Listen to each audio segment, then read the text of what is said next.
No. Did you hear? Oh, yeah. Did you? It's already here. Here we go. I call this meeting of Tipp City Exempted Village Schools Board of Education meeting to order. We'll start with the Pledge of Allegiance. Pledge allegiance to the flag of the United States of America, to the republic for which it stands, one nation under God, indivisible, with liberty and justice for all. Mrs. Fox, take attendance, please. Amber Drum. Here. Teresa Dunaway. Here. Rick Maines. Here. Simon Patry. Here. Ann Zakor. Here. Okay, we have a quorum. We may begin the meeting. First item is to approve the agenda. May I have a motion?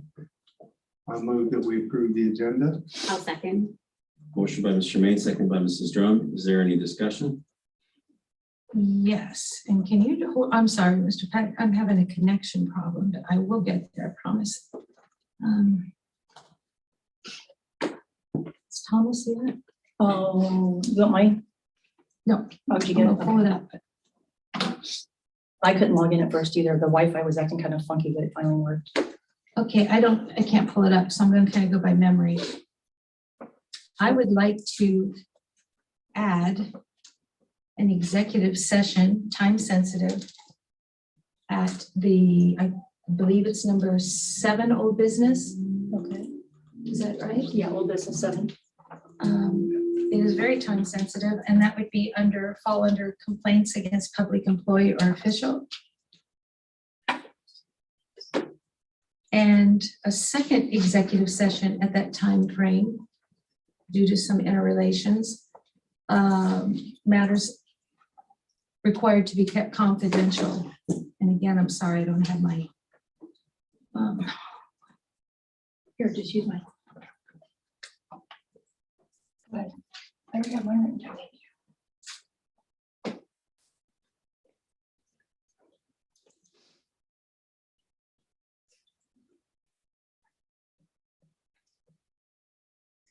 Yes, that would be, I'm requesting that be placed under number 7, old business.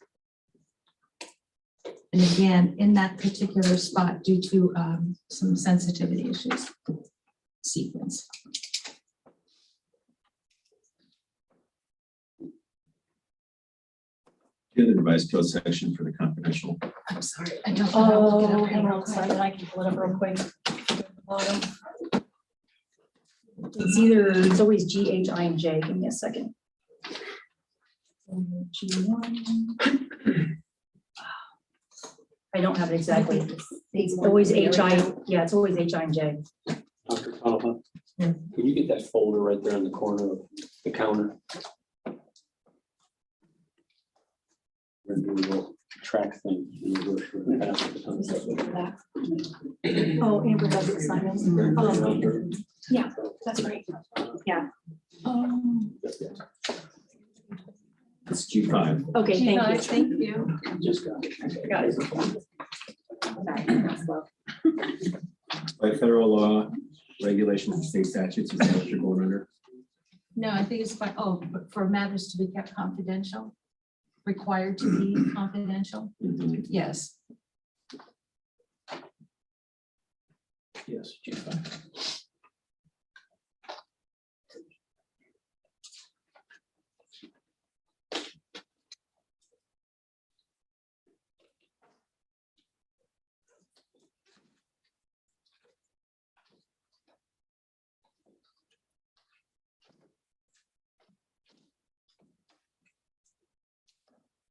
And it has to precede the new business and consent agendas. Yes, 7, Please, old business. yes, 7. please.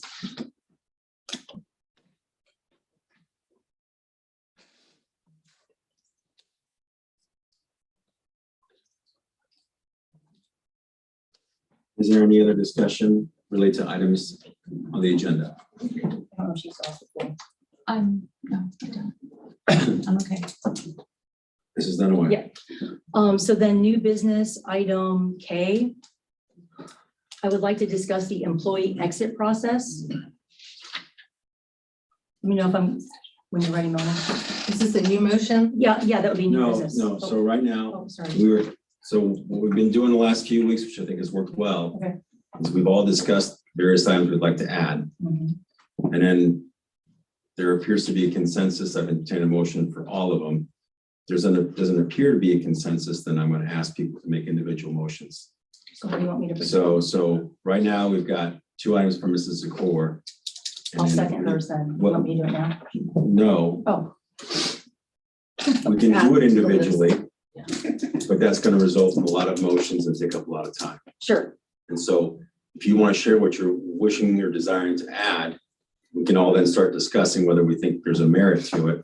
And then once the discussions are concluded, I will entertain various motions if there's no consensus related to agenda items. So you were saying you'd like to add item 8K as employee exit Employee, process? you have the employee exit process, correct? That should not take too long. Ms. Dunaway, if I could, Yeah. it's probably 9L, 8 9L. is consent. So Oh, 9 gosh, sorry, is regular new 9L, business. you're right. Okay.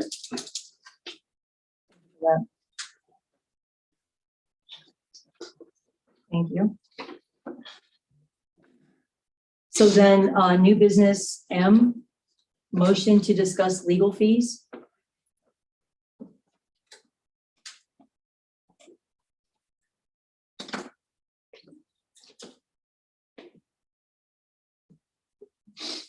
Anything else? Yeah, N would be motion to start having students at Board of Education meetings. Clearly, we covered that tonight. This is more we've had all year, so there's that.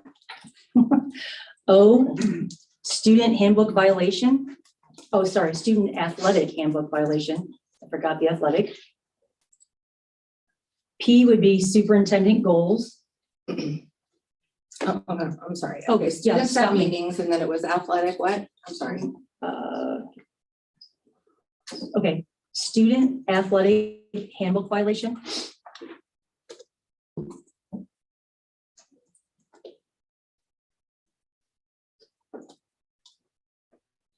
You ready? Okay, thanks. P, superintendent goals.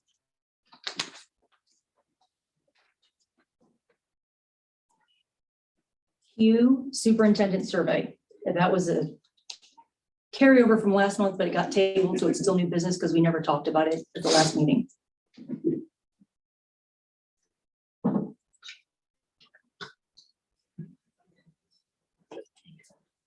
I'm sorry, Teresa. Superintendent goals and 9Q, superintendent Survey. survey. Anything else? Yeah, we're on, sorry. Go ahead. Okay, and then I would request that we table 9F, Department Coordinator MOU, because we don't have any information on that.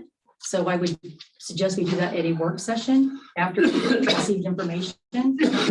I would suggest that you wait till that item comes up Okay, and then make a motion at that time sure. for 9F. I think you're gonna say the same thing then. And I was also gonna say the same thing on G, pilot project MOU, due to lack of information prior to the meeting. All right, again, if Yeah, you're willing, Same, handled the same way? yeah, Okay, because I also have K. And then I also wanted to add, sorry, are we caught up? Yeah. Melanie, okay. And then I just wanted to go into Mr. Stefanik. I'm looking at item 8F. And I was a little confused due to prior conversation, so I wasn't sure. no, Mrs. Dunaway, this Well, that's what I was asking. discussion concerns modifications to the agenda. Correct.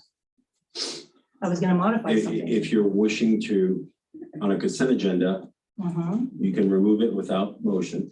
Okay, And if it gets removed, that would permit you to engage in discussions at the times it comes before this board. If you remove item 8F from consent agendas, it would be added to item 9 under new business, at which point you'd have an opportunity to discuss those items. perfect. Point of inquiry. Go ahead. On the F supplemental positions, I understand we've been doing it for a long time, moving one item out from consent. We understand that. But when you have multiple events, more than one event or more than one name in a item, Do you remove the entire item or do you just remove? In the past, we've removed whatever person The had item a question exists as about. it is, and it's a consent agenda. Yeah, so I'm You just can't- looking you at the can't consent. part- I see you what can't Simon's saying. Just either you remove the whole Right. thing or you leave it in. Right, I'm seeing what Simon, I understand what Simon's saying. So you want to remove? Yes, item sir. 8F? I would request that 8F, yeah, thank you, 8F, is now. 8F is now new in section, business, new business. 8F is QR. now in section 9, new business. Yeah, so that would be R. Not necessarily. Oh, okay. It's getting added to, we'll figure out what number it is. Once the agenda Okay, motions are made. and that's all I have. So just to confirm here. Would like the board to consider adding 9L employee exit process, 9M legal fees, 9N students at meetings, 9O student athletic handbook violations, 9P superintendent goals, 9Q superintendent surveys. And did you accept my suggestion? Yeah, so then on the correct. others to remove? Yeah, so then All right. R would be supplemental positions. Yeah. Thank you. Any other discussion related to adding?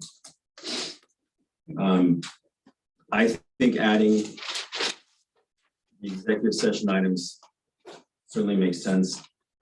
I'm not in favor of adding employee exit process, legal fees, students at meetings, student violations of the athletic handbook, superintendent goals, superintendent surveys, due to the long meeting that we have already. If we add all those items, we'll be here till well past midnight. And I don't think that there's anything here that I feel is pressing. And so I would suggest that other board members discuss what their inclinations are. And then we can determine whether we want to do this in partition votes related to the agenda, like separate motions to add or otherwise. I will say these should not take long. They're things that we've already discussed. And I would say they are pressing. Some of them are very pressing, and it's the end of the school year. Mrs. Dunaway, before you talk, I want to make sure that Sure, other that's members fine. get an opportunity to. Mr. Mays, do you have I'll anything yield you the wish to say? I'm inclined to agree with you. This meeting's gonna be long anyway. And adding that many items at one time just seems to me like a bit overwhelming. So I'm agreeing with you, Simon.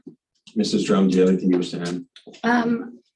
I think a couple of them could probably not, but like N, I would like to maybe entertain that motion to talk about having students back at our Board of Education meetings. But superintendent goals and survey, I feel like, I don't know, It's fine. I'm struggling with those two. Fair. All right. Very fair.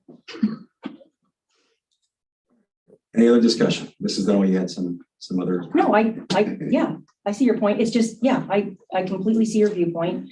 My whole thing was school started in September. It's December. March still doesn't have superintendent goals. So it'd be nice to start January with knowing what the superintendent goals are. That's all. But I see your point. The meetings do get long. Yes. And these things would be nice if we could do them in work sessions. So I completely see your viewpoint. Based on the discussion, I would suggest that motions are independently made. Mrs. Recorder, do you want to make a motion related to your executive session items independently? I thought we were doing that collectively. Based on the discussion, I don't believe we have a consensus of adding all of those items. And so I would suggest Oh, that okay, we start so- with yours. Okay, so then I move that we add 2 executive sessions in the 7 spot, number 7 on the agenda under old business. They're time sensitive and they can apply to old business. I'll second. Those 2 sessions would be the ones that I stated previously. You want me to restate those? I think I've got them. So there's a motion by Mrs. Zakor and seconded by Mrs. Dunaway to add 2 executive sessions to number 7 under old business. First 7A, which be an executive session to consider. No, it's the exact language here. During executive session for purposes authorized under Board of Education Policy 0166 and Ohio Revised Code 121.22 G1, to consider the employment compensation or complaint against a public employee or official.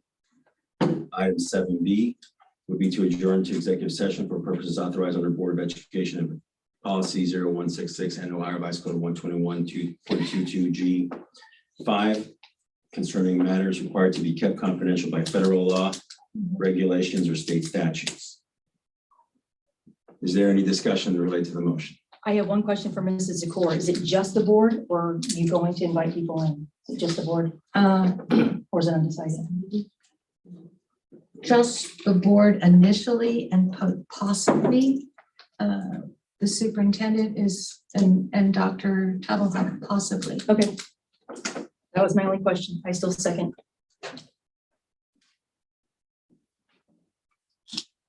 Note that the motion includes possible invitations to the session by Mr. Stefanik and Mrs. Dr. Tuttle.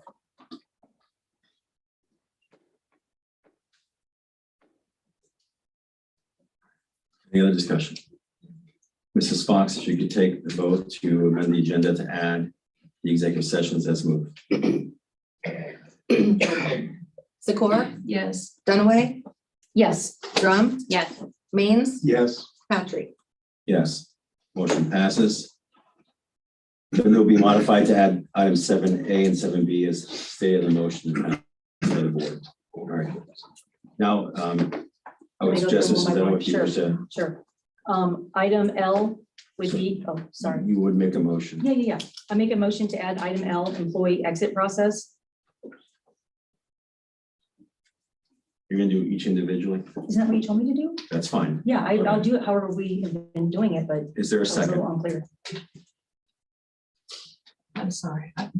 So we're doing, sorry, what's your question? What were you motioning? Motion to discuss the current employee exit process. I'm looking for a second.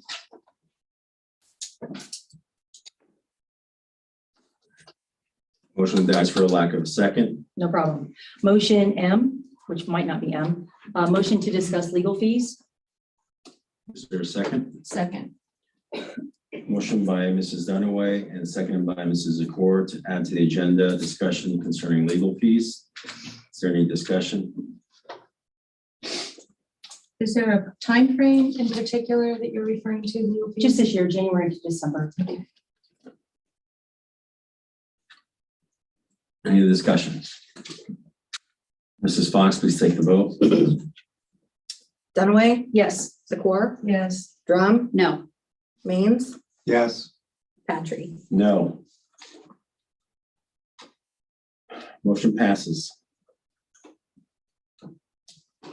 Oh, Item 9 will now add discussion legal fees.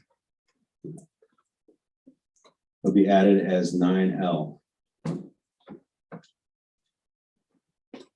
right, Mrs. Dunaway, motion to start having students at Board of Education meetings.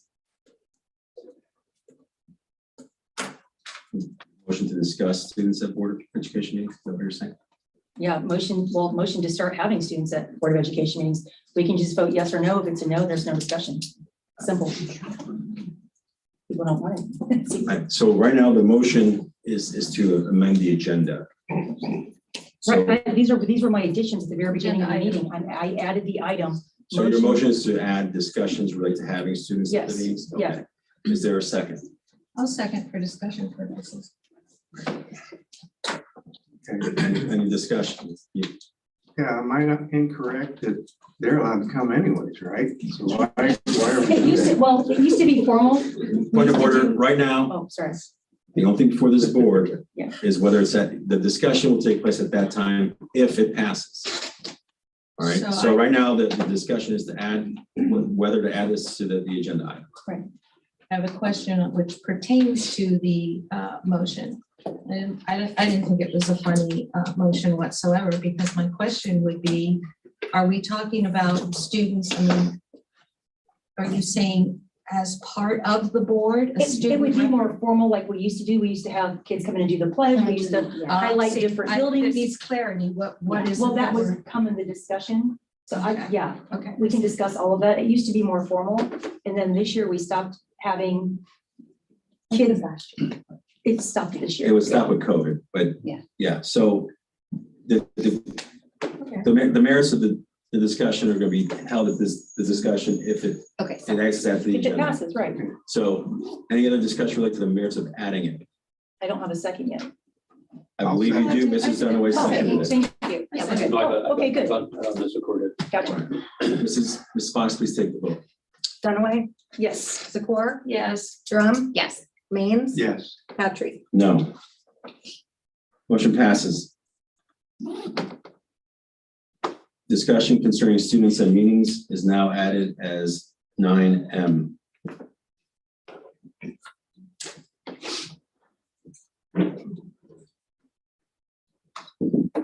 All right, Mrs. Secor. Oh, Mrs. Dunaway, you mean? I'm sorry, Mrs. It's okay. Dunaway. Yeah. Motion to discuss the student athletic handbook violation. Your motion is to add discussions concerning student violations. Correct. Right, okay. I'm trying to add all these. So yeah, everything is to add. Yeah. Fair second. Motion dies for lack of second. Okay. Next item We already is, got rid of superintendent goals and superintendent survey. No problem. do you have anything else then to add? Yes. Motion to allow Montgomery County ESC to do an IEP audit. Montgomery County ESC to do an IEP audit. Motion to authorize, I guess you would say, motion to authorize Montgomery County ESC to do an IEP audit. One IEP audit? Well, they do all the IEPs. I didn't know which one Yeah, you're- they do all the, You said- yeah, it's in And compliance, yeah. And, it's an IEP audit, they do all the IEPs, they don't pick and choose. That's a lot of IEPs. Well, Is I there a don't think- second? I'll second it for discussions.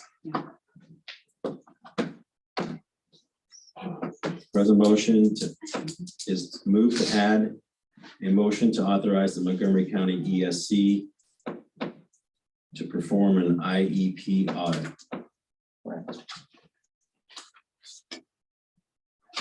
Any discussion? My discussion, I know we're not supposed to delve into the item itself, Right. but what I'd like to say is we have, if I understood you correctly, we're pending item, or we're pending discussions on G and K possibly. Didn't we say that? She motioned that we would If, see when we get there how we're doing. yes. We're doing that, G and K, right, now, my suggestion to Mrs. Dunaway related to G and K, rather than address it in a remove the agenda or something like that, a motion to table or simply a motion or no vote would take care of those items without having to amend our agenda. And then she, I believe, thought that was a good suggestion. And so that doesn't prevent anybody from addressing those, but right now, presently, the motion that we are discussing is the motion to add to the agenda, the motion to authorize Montgomery County ESC to perform an IEP audit. And that could also be tabled depending on time. I'm just making a motion to have them do I it, yes know, or to no. put it Yeah. on the, to put Yeah. it on the. Correct. agenda, To see, To put it on our radar. Right, yes, put it on our Yes, radar, okay. correct, yeah, very good. All right, Mrs. Fox, please take the vote. Dunaway, Yes, Zakor, Yes. Drum. Yes. Mains, no, Patrick. No. Motion passes. Item 9O will now be the motion to authorize Montgomery County ESC to perform an IEP audit. and then do we need to discuss, new business 8F supplemental positions that needs to go into to be pulled out of the consent agenda? That's already been done. Oh, I must have missed that, okay, I didn't hear that part. Yeah. Sorry. No votes for that. right, There's no Anybody votes. can pull a consent vote. okay, Once you said that, it was Okay. reflected that you didn't require that, and it was moved to section 9. Mrs. Fox, if you missed that, that's correct. 9F is removed to section 9. So that would be, did you have that as our assignment? Supplemental So the positions as consent L. agenda items are 8, so 8F, supplemental. Yeah, supplemental. I believe I have it as 8F. 9N. Oh, okay. Okay, but it's still currently. So right now, Just left the meeting. here's what I'm reflecting.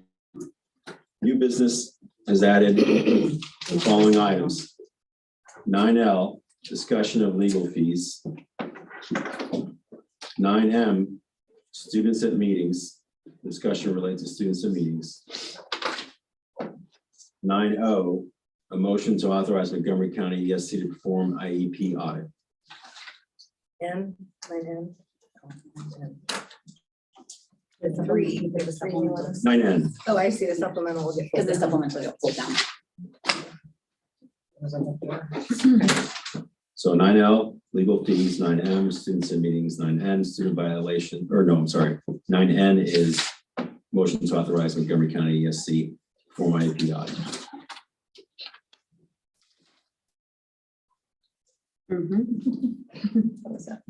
Additionally, 8F has been moved to new business, and that will now be 9O.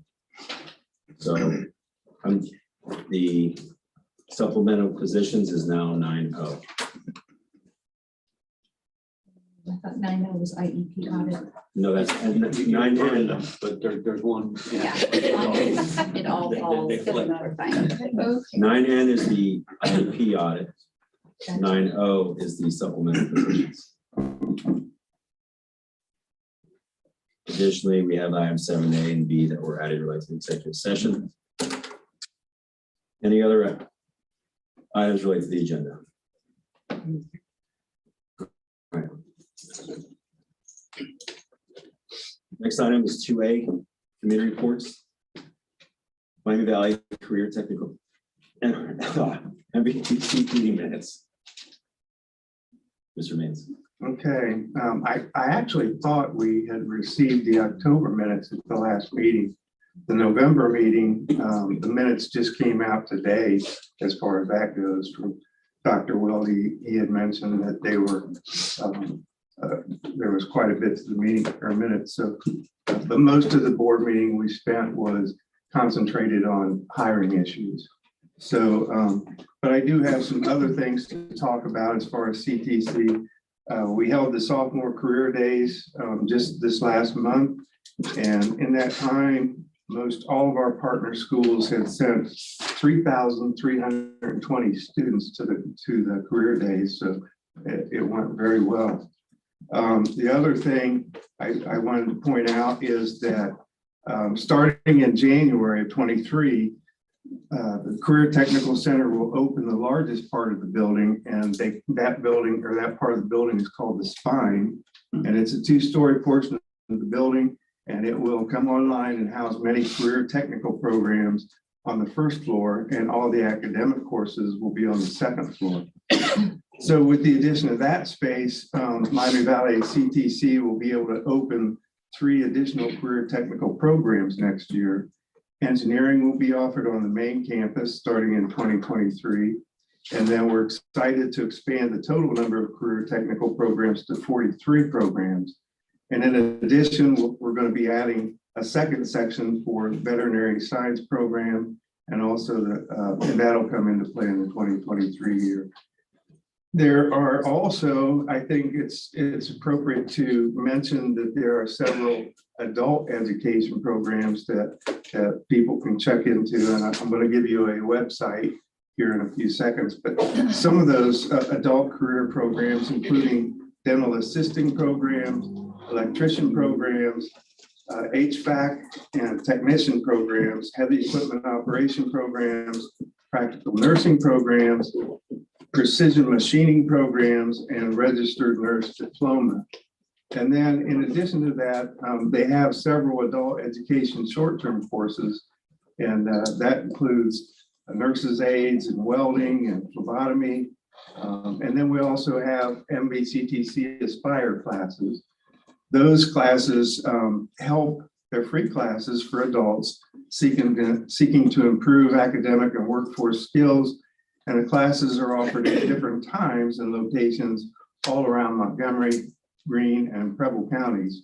So some of that includes services available are foundational math, reading and writing skills, adult secondary education, high school equivalency programs. We have a transition services to help students develop skills for employment, college, or trade school, life skills, employability skills, and computer literacy skills. There are workplace education services that are offered in collaboration with an employer to increase the productivity once you're in the workforce. And for more information on this, you can go to mbctc.com/aspire. And for the adult education programs, it's Miami Valley CTC, mbctc/AE. So if there's any adults out there that want to take a look at that program, it's got a lot of information. It's very informative. So that's my report. Oh, one other thing, we received our report card data, and this year in the components section of technical planning and district report cards, our school grade was A, our achievement grade was B, graduation rate was A, career and post-secondary readiness was graded as an A, and post-program outcomes was A. So we've got a good program at Miami Valley CTC. That's my report. Thank you, Mr. Mays. Any questions for Mr. Mays? Discussion about it. We'll throw a tiny quick into the meetings and then reporting on it. Any other committee updates? Yeah, I do have one. You have You one. go ahead, Okay. and then I will go after you. So I don't have. I know, So right? I had a parks meeting, which typically I can't attend those because they're the same day as our meetings. But due to Capitol Conference, it finally fell on a date that we weren't here. So August 2023, they're trying something new. It's going to be called an uplifting 5K run. So they are very excited to do that. And I think it's kind of new to Tipp. They're going to do prize money. And for some reason that hasn't been done in Tipp. So people were talking about that, discussing it, kind of excited. We just had our turkey trot. It was the 15th year. It's always on Thanksgiving Day. And as of November 14th, she already had 274 people signed up. So that started off in someone's garage as a wonderful idea. And it has transpired into a family tradition for many people in Tipp City and outside of Tipp City as well. The new parking lot at Kyle Park is complete. And the next thing the Parks Board is looking at are pickleball courts. So there was a lot of discussion on the pickleball courts. And that was it. Any questions or comments concerning Ms. Stenowich? Any other reports? I was at the TEE meeting in November. I don't remember what day. It runs together. But there was lots of discussion on some things that they're looking to donate funds to this year. And the drone soccer kits came up that are being used at the middle school.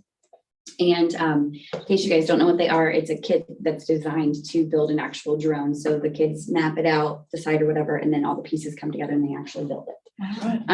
So that was one of the things that was discussed in a grant might be headed that way. So anyway, I just thought that was really exciting that things like that are happening at our school. Awesome. Any other committee updates? Communications, we met on November 3rd, myself. Thank you. Forgot my name. Mrs. Dunaway, Mr. Stefanik, and Mrs. Robbins. And we did discuss a few things on the website to make it user-friendly. We are aware that there's not, we were assured that the district is working to get all the teachers' biographies and faces, and so the public can feel more acquainted with whoever they're searching for their child, at whatever grade level. We also identified some issues having to drill in multiple times to get to something such as board meetings or board policies. And so we presented Mrs. Robbins with something, and she was very successful in changing the front page, your home page of the website. And you go up to the top, there's the red ribbon, and you will now notice that there's Board of Education is a standalone navigation. And when you touch into that, that's it. Then 5 windows pop up and you get to choose what you're looking for, whether it's meetings, minutes, policies. You don't have to go on this sort of treasure hunt to find out. And so it's really nice. Thank you, Mrs. Robbins, for doing that. Yeah, I will also say, Anne, it was great that you came prepared for that meeting and had all of those other district websites that we could look at those, because it was easy for Liz to go on there and look at your examples. And now when parents call us and they want to know how to find board meetings, we don't have to walk them through YouTube. We don't have to walk them through, because for us as board members, we get in so easy that sometimes we forget Yes. it takes the community members 3, 4, and 5 clicks to find important information. So And I might trail on, and it's really important. I mean, it's your body of knowledge that belongs to you, and you should be familiar with it, have every right to access it. It should be ease of use. And a lot of parents or people just like, forget it. I don't have time for this. So the easier you make it, the more it's going to be utilized, as it should. Thank you, Mrs. Gore. Any questions or additional comments concerning this is a course update? Any other committee updates? Mark? Mr. Stefani? Yeah, I was just gonna say, we met as a policy committee. Oh, yeah, I forgot that was last time And too. the board, the board will get a nice healthy packet of suggested policy revisions, and so we'll give that to you over the winter break. And you can look at those, and then we can do first read and second read right after the new year. Remembering. That package from Neola. Yes, yes. And also with that, Neola said that they can modify our site with a table of contents Yes, function. we talked about that. And so we'll present that along with the policies, and if the board approves that, then Neola can go and modify our board policy pages with item 1 under each section, and it tells you what all the policies are in that section.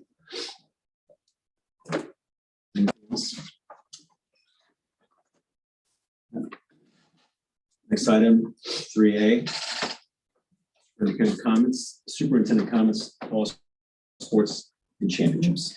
Yeah, we split the superintendent comments in the 3 pieces tonight, but first and foremost, we want to highlight our fall sports.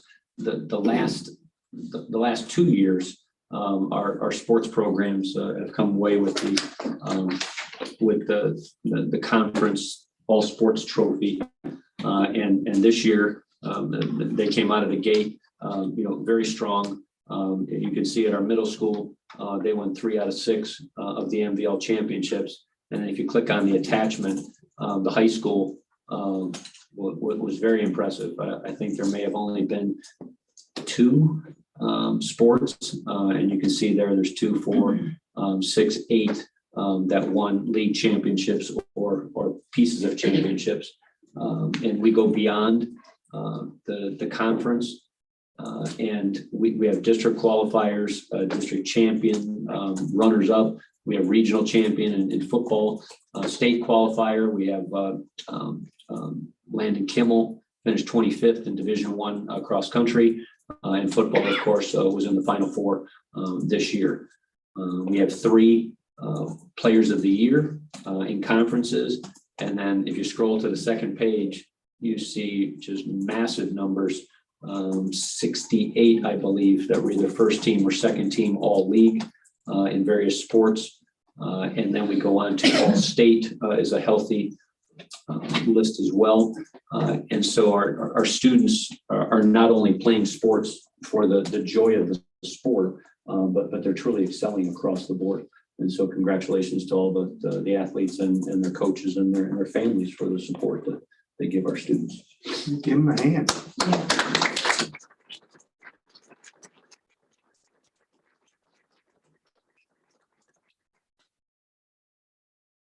For the public, that cheat sheet I was going off of is an attachment, so you can read all the individual names on all those lists right on the board agenda. Any questions or comments? I have a quick question. I can't remember since our special meeting. Is there any announcement at the meeting about the football players went through the semis? Did we acknowledge that at all? Oh, at your, oh, you mean at your special No, meeting? at did this, no, we didn't at the No, we haven't special today, meeting. No, just, So it yeah, is, here just- today, we have not done that. No, Yeah, no, yeah, officially. today I just said, yeah, Final Four, but. Mark can do it. No, I'm not doing it. You Okay. do it. Yeah, the football team, made it to the Final Four in the state.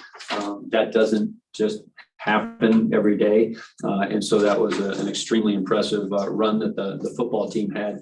And to quote some people from the community and even the coach, I think last year we had 17 or 18 Yes. graduates, off of the football team. And so when you're talking about 22 starters, you've got a small number that's coming back. And so this team was a bunch of new people taking on new responsibilities, and they bonded together very quickly and were successful all the way through. And in the area, nobody was close except for Milton Union in a different division. Milton Union made it to the final 8. But then they tripped up in the regional final. So we were rooting for both communities here side by side to make to the final 4. But congratulations to again our coaches, our student athletes, and their families, and the community for the support that they showed the football team. Very exciting to have a state qualifier at the football level. For those of us that are not real sports literate, that means they went outside of they just kept progressing even outside their own league. Yes. Okay, so Yes. so that was Yes, the entire state state. It was the playoffs. state. Yes. They got to the, okay. Yes. Well, I think that's remarkable, and now I'm gonna make a criticism because that's what I do. I went to because I did want to get more informed about it. And by the way, are there any football players here that did that? Yay, good job.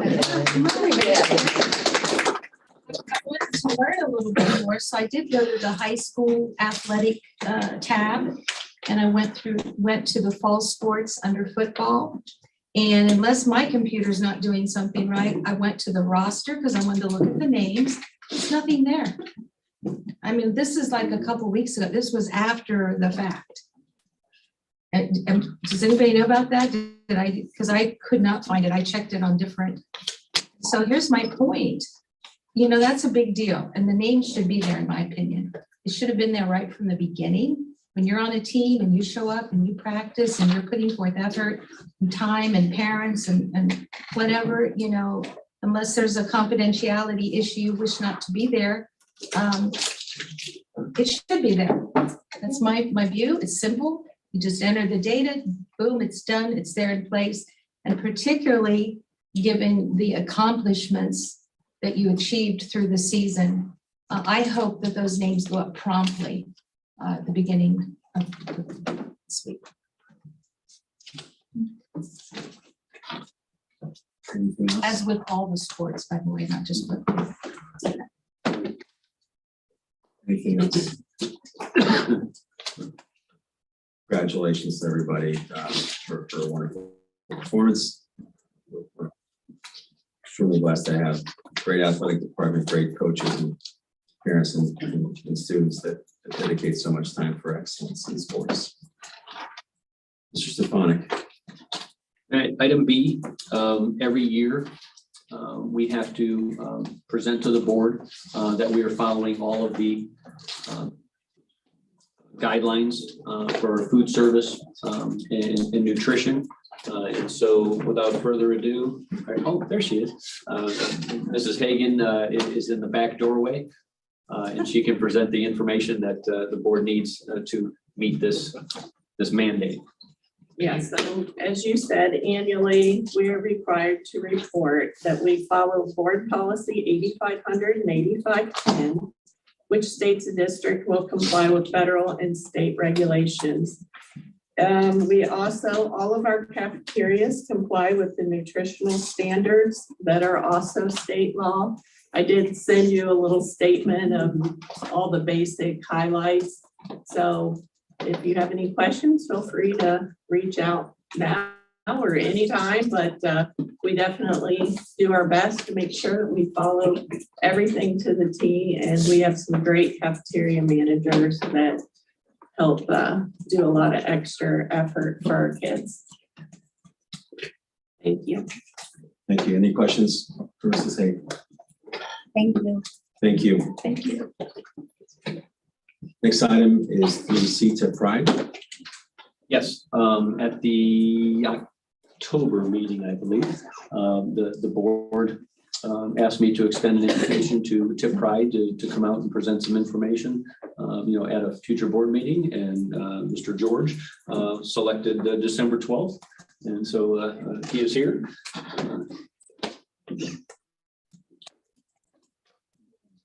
No, he's gonna have this big of an audience, I'm sure, but I love it.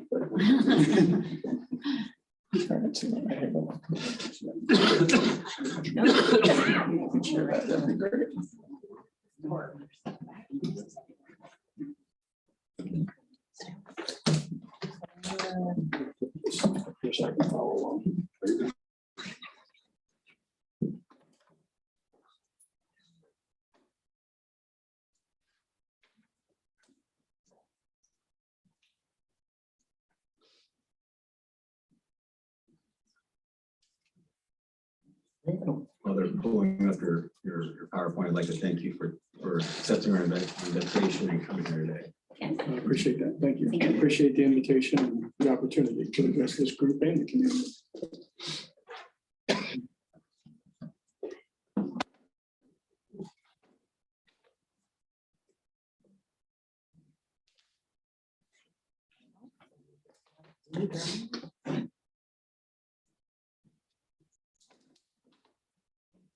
School board meeting, Yes. PowerPoint. That's the one.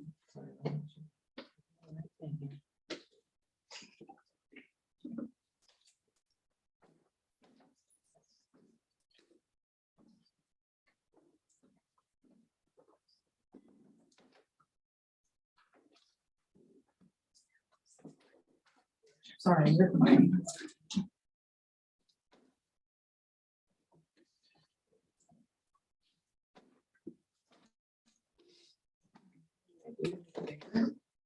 No.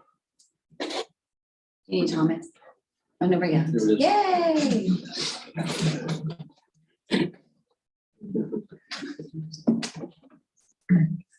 All right, so again, thank you for inviting us out to speak. One thing, if you go ahead and go to the next one, is just a little bit, we sought some direction. I know there's some definite questions around financials, which we came prepared to talk about. But there's also, I think Mr. Patriot brought it up in the last meeting, that given all the changes that are associated with the school and the personnel at the school, there is a loss of that institutional knowledge about this project from beginning to today. And so I want to take this opportunity to address those things, fill those gaps with all of you and everybody in the room, as well as everybody online. I think it's important that we all reset that stage to understand how we got here, where we are, and what needs to happen to go forward. So looking at today, the idea is the one to rebuild that institutional knowledge. We're going to talk about the Tipp Pride Association, our founding, our structure, how we generate revenue, right? How we fund the stadium project and the stadium project review. So let's talk about where this thing has come and how far it's gone, and understand the work that's went into this, because it's a lot. All right. Then we'll talk Tipp financials, COVID impact, and then how do we move forward? Okay. So from a standpoint of how Tipp Pride was founded, let's go to the next one. There's a few builds in here, so I want to make sure we move through those as well. Is that one, we were founded, this really started as there was a school board vote in the fall, I believe it was 2016, to put both a building levy and a stadium levy on the ballot. All right, so that building levy, I believe, included a new building at Broadway on that site. All right, so that's where that started. The next thing that happened then was the new board was installed in January, I believe, of 2017, and they voted to remove the stadium levy, all right, and just concentrate on the building. All right, so social media blew up. All right, lots of comments regarding the stadium, both positive, negative, and you can imagine what those were likely like. So with that, then Michelle Stiff hosted a stadium meeting, and the way she proposed it is anybody who wanted to have a positive discussion about the stadium should come to her place, and we'll have that discussion. Over 30 people attended that meeting. So there was overwhelming agreement that the stadium needed improved or replaced. This is evidenced by two things. One, all the people in that meeting, it was a 100% violent agreement that needed to be done. The second is there's a survey that the school did as well. All right, I don't know if it's 2016 or 2015. All right, we reviewed that data as well, that talked about the need for a stadium and a building and what the community wanted to support. So then why were we founded? All right, so one, I want to talk about that survey. It also stated the community's priority was on educational facilities. Right? That's where we were, and that was the priority. Everybody still agreed a stadium was also needed and attention was needed there, but it was the school facilities that were the priority. So the belief was that the community would not pass a levy to fund both. And so the interest in the stadium was high. We needed both. And this group, Tipp Pride, was willing to tackle the stadium. Right? So we had conversations with the superintendent at that time to say, we're willing to take this on. Right? So the intent was to raise private funds to build a new stadium while the school board and the administration remained focused on solutions for our aging educational facilities. That was our intent, is to take that burden off of you and the administration. Right? If successful, the community could have both. All right, new educational facilities and a new stadium. And so from a structure standpoint, all right, we were incorporated as a 501c3 organization on April 2017. This in the end, we'll talk a little bit about timing of this, but ultimately the decision of where the stadium was going to be happened before this. We came together after that decision was made. So we're 501c3, April 17th. We have an executive board of directors that consists of a president, vice president, secretary, and a treasurer. Right? There was an advisory board. Right? The advisory board was made up of a member of city council, a member of the school board, athletic boosters, music boosters, community members, and our financial institution. Right? As the project continued to move, we formed subcommittees. The subcommittees that were formed, the construction committee was a big one, an early one to be formed, because that one was the one that was going to work the stadium design and engineering. You can't raise funds for something that people don't know what you're going to build. All right? The fundraising committee, and this drove events. Right? So events, understand, as we do our events, we may talk about this again, but the events are not intended to fund the stadium. All right? They've been called Tupperware events. All right? Those events, from strategic position from the very beginning, was to raise awareness, all right, raise some funds for operating capital. Anything that was not spent would then go toward the stadium. Right? That's what they were used for. And to understand, before we started taking loans, our operating capital was less than 1%. Right? Many would tell you that's in this business of nonprofits, you are significantly underfunding your efforts. It's typically 10% or more. Right? But we wanted to make sure that the funds went to the stadium, not to a bunch of overhead. And by the way, every person that's worked on this is volunteer. Not a single person is paid. And frankly, those of us that volunteered have put a lot of our money into this that doesn't show up on a balance sheet anywhere. All right. So the next subcommittees were, we had fundraising for events, networking committee. That group was to bring together and think through and address the large donors. So this got into larger individuals, corporations, those type of things. And then there was a marketing committee. That committee did the marketing materials, the graphic design, and the social media. We also got together and built a strategic plan. All right, so the first thing on that plan was a vision. What is it we're trying to accomplish? All right, so the vision was to build a community stadium that supports our schools and a source of pride for all. I don't think there was a lot of pride in that old stadium at that point in time. All right, so it was a bit of an eyesore. The next thing is our mission. So the vision is what we're trying to accomplish. The mission is how are we going to do it? All right, so this is where our efforts went, was to raise private funds to build a new stadium for the community and by the community. So that's what this was about. This was for the community. This was not a school project. The school's not the only one that uses it. Right? It's not a football project.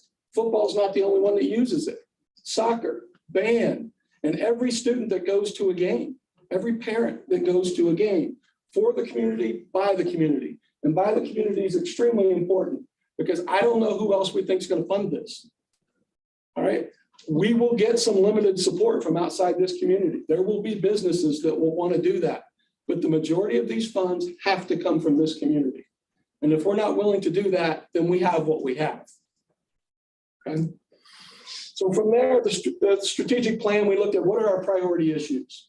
So the four that we came up with, so next slide, please. The four that we came up with were one, starting with fundraising. We needed to harness the business and community passion for our town and our schools to raise those private funds.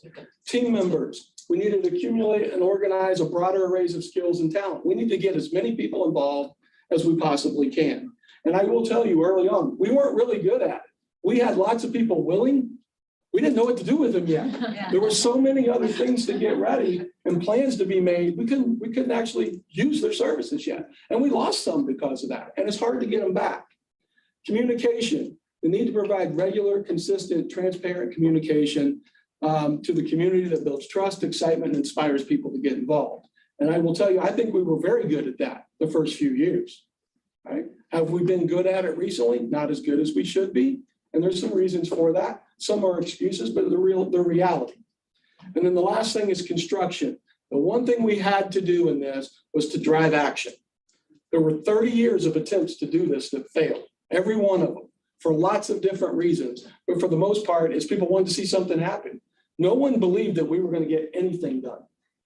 All right, so the idea was to drive action, reduce the overall cost, and reduce the time frame to develop and finalize a stadium plan. That was our four priority issues that we dove into and addressed. There were strategies behind every one of those, but that's where we focused our efforts. So from a tip pride and how do we generate revenue? We generate revenue by events. We talked about that. They're to raise awareness, but to raise some funds for operating capital and fund whatever's left. We fund the stadium with that. There are things like fish fries, golf outings, parties, the ball drop, things like that. And in general, what we said in our strategy was, if we can't net $10,000, we shouldn't do it because they're time consuming, they take lots of effort, and you'll burn people out. All right? Did they all net $10,000? They did not. Did the majority? Absolutely. All right, every one of them, but just a few. From a donations is the next thing. So these are just straight up donations where people feel a passion for the project and just want to give. Next is selling sponsorships. So that is scoreboard advertising. So it's both static and digital advertising. So the static advertising is what we have today. Those are the signs that are actually fixed and attached to the scoreboard on the sides and things like that. The digital advertising isn't possible today. A new scoreboard and the new scoreboard that we have in the plan will have a digital screen on it. And you'll be able to, one, scroll advertising. You could do straight up commercials if you wanted to on these things, right? It has a video board. You can do anything on it you want, okay? So that's the idea. The thing is that helps us generate revenue to build the stadium. It also, the terms of these agreements aren't forever. Some of the bigger ones have longer terms, but the smaller ones have shorter terms, which means it's a recurring revenue stream, frankly, for the athletic department. That was the idea, is to create a recurring revenue stream that would continue to raise funds after we're done. Because we all know that turf's going to need replaced at some point in time. Okay? So the last thing then is selling the naming rights. And the naming rights are to physical assets. So whether that's the stadium overall, whether it's to a building, the field itself, if we wanted to do that, things like that. There were lots of discussions about we could sell names for everything. All right, I think the term that was put out is we don't want it to look like NASCAR. Right? I agree, but I also said if it paid to build it, I don't care. All right. So, but we have had there is a lot of discussion that goes into those. And so the question, I believe, in the last board meeting or the board meeting before is, why would the school grant Tip Pride the authority to sell these? The reason is without them, we can't raise anything. We'll raise $100,000 and be done. These are the big ticket things. And I will tell you, for a business, they're not a good spin. They're never going to get a return on investment on this. It's one, to get their name out there to show their support for the community, right? To get some awareness of their business and some recognition, maybe get some customers out of it. But frankly, they're doing it because they're good people and they want to help. Okay? So that's how we make those funds. And that's why that was given to us, because without it, we were dead in the water and there's no reason to move forward. Can I ask you a quick question? Sure. So you're saying on selling the naming rights, gosh, there's been so much. I think I remember that has been secured by Tip Pride to make that decision, is that right? Well, and here's the thing with that, and we'll talk about this a little bit deeper a bit. But Tip Pride doesn't get the final decision on those. Okay, So the school granted us, basically, I would say deferred the ability to sell that to us, but the school also has a decision in that. So we're not selling naming rights and sponsorships to businesses you don't want hanging in the stadium. okay, so. it's We not- wouldn't do that either, but just in case we're not on the same page, the school still had basically a right of refusal to say, we're not putting that in our stadium. Okay. That's why there's a signature line for the school in every one of those. Thank you. So naming rights and sponsor agreements. So this gets a little bit more into what you were talking about. Is the school's attorney drafted an agreement between the school and Tip Pride, where the school delegated the authority to us to sell the sponsorships and the naming rights for the stadium on the school's behalf. So they drafted that. There is an executed copy. Everybody's looking for it. All right, we're still looking for what that, but all that did was basically say, we're aligned, that we can sell them on the school's behalf. All right, and in the end, we're going to collect the funds for those. All right, and we're going to use those funds to build the stadium. All right, the school's attorney also drafted a template for the naming rights and sponsor agreements between Tip Pride and the donor. All right, so that was a template. It was sort of a boilerplate template behind that. Tip Pride would fill in the detailed terms and execute the agreement with the donor. The school then required the approval rights for each of those agreements, meaning the execution of the agreement required a signature from someone from the school. So that's where we make sure that we're aligned and we're not bringing things in that people didn't want in our schools. Okay, so what I will tell you on this is that it has not been helpful to have discussions about whether people have to pay these or not. You have hindered our ability to collect. And for the first time in 5 years, we have people that have not written the check that they committed to writing. And it did not happen until this discussion that happened in this room. I understand part of that was to understand the liability for loans. The school's name's not on that loan anywhere. Not a single person from the school did that. It would have been easy to find that out by simply asking us, and we could bring in the financial institution to validate that. So here we go. So how do we pay for the stadium? First, there's a choice. At one, we could wait until we receive enough cash funds from the events, the donations, sponsorships, and naming rights to start and complete a phase of the project. That would take years. There would be zero action for years. And in this town, if there's zero action, the money dries up. In any town, if there's zero action, the money dries up. The other choice then is to finance a phase of the project, leveraging your cash on hand, your pledges, your sponsor agreements, and your naming rights agreements to underwrite a loan. Right? So you pair up with a financial institution to do that. The loan is paid off as the payments for the pledges, donations, sponsorships, and naming rights are received according to the terms of the agreement. Right? When you have smaller agreements, the terms may be paid in full, or it may be paid in a couple installments over a year. Some of these go 5 years. And I will tell you, we made a mistake in the beginning that one of the early ones was 10 years. We can't take that long to pay for these. All right, so we changed that approach, that it's 5 years is the approach we have. But I will tell you, when somebody's writing a 6-figure check, they get a say in that. All right, so we have to allow for that. So the payments from new donations then, so we have that set. We've used the ones that we have to say we have more pledged and agreed upon funds coming in than the cost of the loan. So the financial institution will underwrite that loan. We also continue to sell sponsorships. We get donations, those types of things. What those allow us to do is pay that loan off faster. It's not in the sense that you're saying, well, yeah, but that money shouldn't be used for this phase. The reality is we pay that loan off faster. The payments continue to come in after that loan's paid off, building your cash on hand for the next phase. And we cannot start another phase until the current loan is paid off. All right. No financial institution around will allow you to do that. Okay. So all loans have been between Tip Pride and the lending institution. The school has no responsibility or liability related to any of these loans. There was a loan for phase 1, it was paid off. There's a loan for phase 2, we're paying it down. It's not paid off. Okay. So the location decision. First, I think it's good to remind about what that process looked like. So one, there were site studies conducted two sites that were considered. One, the high school, which I believe are the current practice fields. The other one then is City Park. There was a high-level site plan that was developed by Richley Brothers, who was the school's architect of record at that time. And the school funded that site plan. It was a high-level plan. It was nothing in detail, but a high-level plan. There was also soil borings that were conducted at each site. So the soil borings basically will tell you, will the site support the structure that you're designing and trying to build? All right, so it tells you what's going on underground. Okay, there's the type of soils, will they compact? Also in this area, limestone is an issue. All right, we have shallow limestone. The school and the city split the cost of the soil borings. Tipp Pride didn't exist yet. All right, we had been meeting, and one of the things we told the school is a decision needs to be made. We can't do anything until you make a decision. So the high-level estimates from the stadium and from Richley Brothers that came back was the city park was going to cost $6.2 million to build the stadium there. The school was going to be $8.2 million, a $2 million difference. The reason for those additional costs was shallow limestone.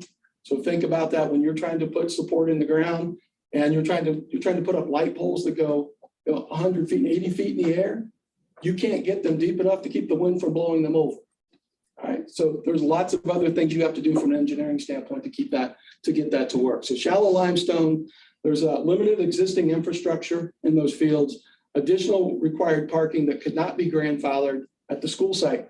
So I believe about $1 million of that $2 million, and this is 2017, further back, 2017 dollars as well. I think about $1 million of that was actually parking lot. Right? So the next one shows that high level design. So people may look at that and say, why did the school spend all that money when you didn't use it?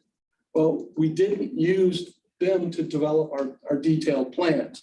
But when you look at the design, what they did was tell us, would the stadium fit? Right? And what would we have to do? Because we want locker rooms, visitor locker rooms, home locker rooms. Let's get rid of the trailer and stop using the roundhouse. All right. The other thing is restrooms had to be larger because we're looking at larger seating. All right. So that's the idea. And you can see we've held to this pretty well, except if you look in the top right corner, that red box up there is actually a visitor's locker room. And the reality is when you got down to it, it wouldn't fit there. There wasn't the physical real estate to fit there.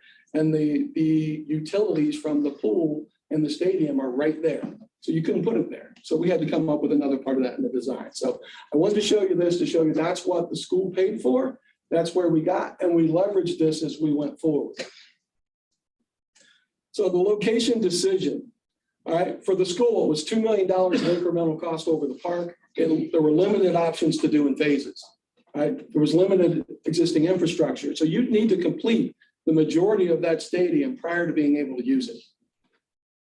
You would need to raise the majority of the funds right, before you could start construction because you were going to have to build nearly the whole thing. From a city park standpoint, $2 million less than the cost at the school site. There was existing infrastructure that could be leveraged. You could be completed in phases. You could fund it as you go, and you continue to use the stadium while improvements are made. So the decision on the location decision. There has been a lot of banter in this room by lots of people, not necessarily all of you, but people from the community and elsewhere, that Tipp Pride is the one that chose to put that stadium there. We had no part of that decision. All right. So we couldn't start fundraising until a decision was made. So there are people that support the school location. There are people who support the park location, and there are people that are indifferent. And our approach for all of us was, we don't care. We have a personal preference, but it doesn't matter. We will do this job and we will do this work, whatever you decide. Just make the decision. All right, so we had no say in where the new stadium was going to be built, and we asked that the decision be made because without it, we couldn't do anything. So the school board made the decision on where the new stadium would reside. That decision was made in this room by the school board. Right? It's the school board of that time. Right? The administration made a recommendation for the stadium to remain at City Park. There was a motion made for the stadium to remain at City Park, and it was seconded. A vote was taken, and the motion passed 4-1. Decision was made. And it's at that time that Tipp Pride went to work. All right. We pushed forward. with getting our 501c3, and we started working to raise funds. So then it became, once that happened, is what are we going to build? We were able to raise some funds when people didn't even know, other than that high level plan that I showed you, that's all they knew. Right? We were able to raise enough funds to fund the design and engineering of the stadium, which when you're talking about commercial properties, it was near 6 figures. So to do that, we formed a construction subcommittee. So the members of that had somebody from every stakeholder that would be part of this project. The school administration, the school board, the athletic department, band, Tipp Pride, and the city. Right? There was a decision on the approach. Do we design ourselves and seek a general contractor to build our design? Or do we take a design build approach where we seek out a firm or a general contractor that does both? Richley Brothers was doing an initial design. We also looked at cost for that. It was expensive. Right? So the choice we made was to leave the design independently and seek a general contractor to build our design. We felt, that committee felt, that this was the best option to control the design and control the cost. Okay. So what are we going to build? So the design phase, this is where, and one of the things that we're not going to talk about tonight, because we could go hours on that, is all of the obstacles and hurdles we had to get across from a standpoint of variances that needed to happen, getting approvals from the city, getting approvals from the county, getting approval from the Miami Conservancy, we even had some discussions with the state because of the bike path. Right, so it was complicated. I know why people threw their hands in the air for 30 years. It wasn't just the fact that the school and the city couldn't get on the same page. It was complicated. All right. I think the community need to understand that the people involved in this, they don't shy away from a challenge. And at any point in time, if you didn't like the approach that we took, understand we wouldn't be where we are today if we didn't. I make no apologies for the approach that we took. Right. And if we offended somebody, then you should come and help. And that's what I've always said. If you don't like the way we're doing it, there's lots of opportunity for you to engage. All right. So first, we didn't go about this by what does Scott want? What does Michelle want? What does Angie want? We benchmarked multiple organizations and schools. So we benchmarked Boardman schools up around Akron. I will tell you that one was a great experience because they had nothing. Right. Their first 2 years, they raised $50,000. It's a large school. They raised $50,000 in their first 2 years. They're still not done. All right. They had started before we started. They're still not done. So those who think we failed, you're wrong. All right. So we benchmarked Boardman. We benchmarked Bell Fountain up the road. They had bleachers that existed that they weren't going to replace. They put down a turf field. They built restrooms, concessions, locker rooms. Although actually they did not build locker rooms. They used the school's locker rooms because it was directly behind that. And that's the only way we could have gotten away with not building the entire stadium at once, is we could have used the school. Right? Likely not for restrooms because we would have needed more, but you could have used it for locker rooms. Right? We benchmarked Greenville, who was just maybe 6 months ahead of us in this process. All right, maybe a year, but we benchmarked not only what they were doing, but we sat down with members of their committees on how are you raising funds. Right? Eaton, we went and looked at Eaton's stadium. We went and looked at CJ's stadium. Right? We looked at these stadiums because there were thoughts of how big we wanted this to be, and we wanted to build for the future.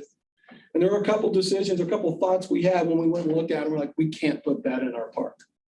Right? Even if the real estate was there, we can't put that in our park. So people who think we went in to try to destroy the park, you're wrong. We had that discussion and we tried to meet the needs of the community and protect that park along the way too. Right? And then we also looked at Tri-Village. A couple things with Tri-Village. They never had a football program. They built an entire stadium and everything they needed for it without a single taxpayer dollar. So we went and benchmarked that as well. They're a small school, so it was smaller, but their field's still 120 yards long and 65 yards wide, just like ours. So then we had to select the engineering firms for the design. So one, we could go deep into how we went about this, but when we chose Choice One Engineering out of Sydney to do the civil engineering, top line, why we did that, there was some familiarity. They are the group that actually led all the civil engineering for the Main Street project in Tipp City. The city was used to working with them. It's also some people, I was familiar with them and working at Aileron. I know the type of business they are. I know the way that they conduct themselves, and they're a good business, right? And they're run by good people, right? There's Alliance Engineering then, is the firm we chose out of Troy to do the stadium design and engineering. Again, some familiarity. They also did all the design for the Tri-Village Stadium. The owner lives in Arcanum. He does a lot of work over there as well. And frankly, he wanted to be a part of this project, and we got a pretty good rate in it as well. There's some things he did not charge us for. He just did them. So the work was led by Tipp Pride, and it was funded through the generosity of the community and the local businesses. And that's a point I want to make, is I'm probably not going to make it every time. But anytime we talk about Tipp Pride funds, that's where it came from. We basically facilitated the collection and the disbursement to this project. It wasn't us, okay? We just did the work to gather it. So now what are we going to build? All right, so this is where lots of discussions, and I will tell you, the school played a major role in this, because for us, we're like, we shouldn't be making that choice. What do you need? Started with what do you want and what do you need? So then when we got into what can we afford, we started getting rid of the things that you want and didn't need. All right.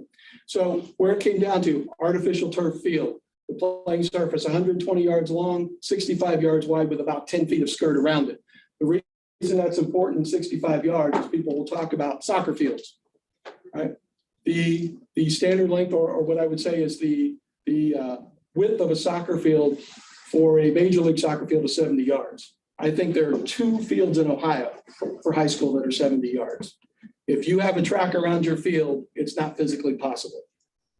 Okay.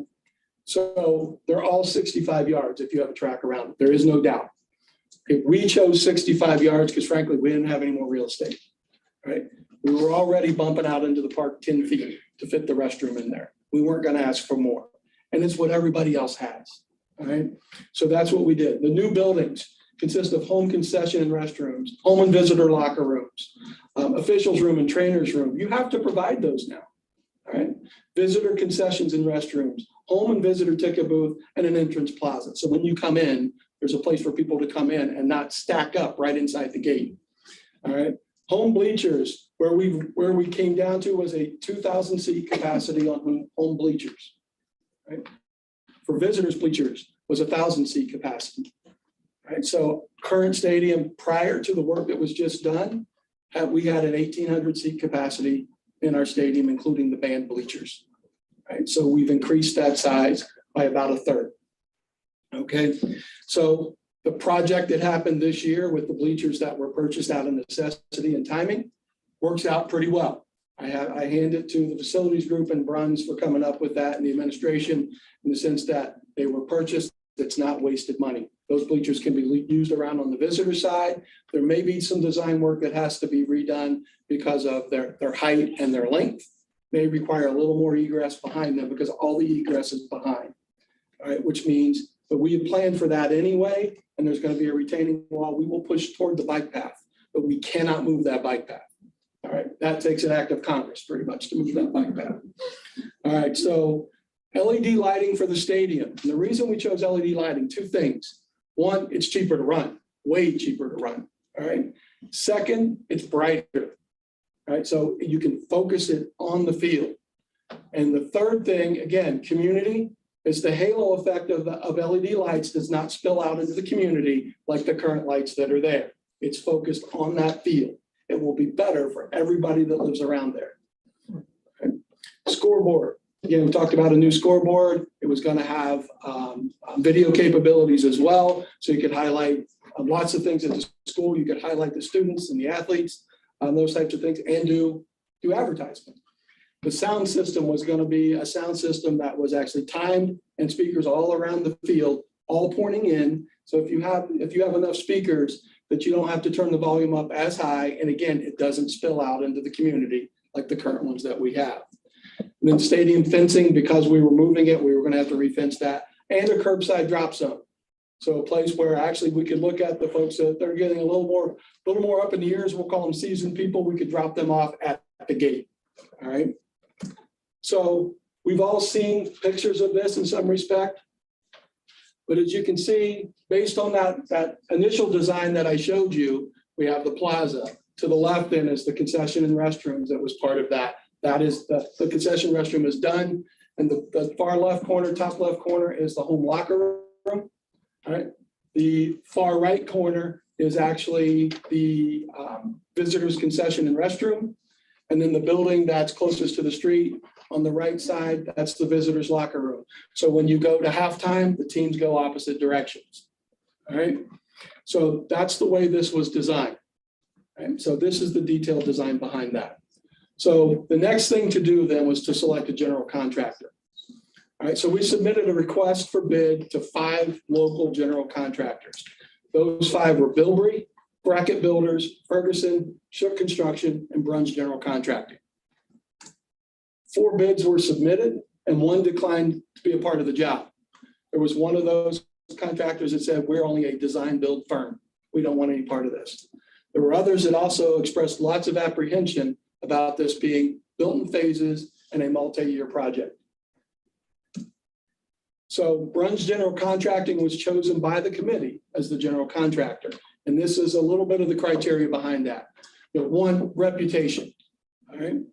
Added services. They were going to look at the design we had and look at ways to optimize it to save us dollars. Especially the design we had was designed to build it all at once. So we leveraged everything we could to save funds to design it all at once. Knowing when you're going to take that by phases, you may have to change some things around. So a good example of that would be is I talked about those utilities by the pool. Utilities for that stadium were going to be in the visitors ticket booth. There was going to be a section of that for the utilities. Well, we haven't built that. All right. So those utilities ended up in the concession in the storage build, part of that concession building. Right? It cost more money to run them over there. But we would be stuck if we didn't. We could have built that building, but that's a $50,000 building. All right. We needed to put that money elsewhere. I'm thinking people here would rather see us build a locker room than a visitor's ticket booth. So that's where the choice went for that. All right. So in the end, Bruns also understood we were going to do this in phases and it would be multiple year project and it would require them to move in and move out multiple times. And with the close proximity, there would be limited costs for that move. It's not, they don't do that for free. Right? When they move all their equipment in, their tool trailers and all those things, they charge you for that. All right. I'm not sure what Bruns charges for that because I've never seen a line item on it, but they're right here. All right. They understood the goal was to do all the work in the stadium in the off season, November through July. And we accomplished that in the first two phases. Both the school and the city had experience working with Bruns, and they were competitive in their cost. The estimate came in at $4.9 million in 2017 dollars. All right. That is not what it would be today. All right, but $4.9 million. And if you remember, the initial high level estimate was 6.2. Right, we carved out $1.3 million in the work that we did in that committee. Right, and we did it by things, well, 1, changing the size of some things, changing location of some things. We did it by making choices of things that we're not going to build that were wanted but not needed. We also did it because there was a line item in there of $600,000, right, for construction management. Right? We didn't need that. That's what this committee was for. We had the right people and the right talent on this committee to do it. So that committee did that. And I will tell you, facilities at the school played a vital role in that. Right? Gary Pfister was fantastic, right, in managing these projects. Right? And he worked very well with Bruns and he saved us a lot of money in doing it. So now we get into the construction. So we've moved out of that design phase. We're moving into the construction phase. Field and infrastructure. So the question's been asked and lots of people complained and there was lots of comments about why would you do the field first when we all know we need bleachers, right? So why would you do the field first? 1, there's site limitations. Right? We had no flexibility on 3 sides. You have the pool to the north, you have the bike path to the east and the street to the south. You can only go west, all right? So there's no room for error in location and orientation of the field. So you could say, well, why wouldn't you just put it right exactly where the current field is?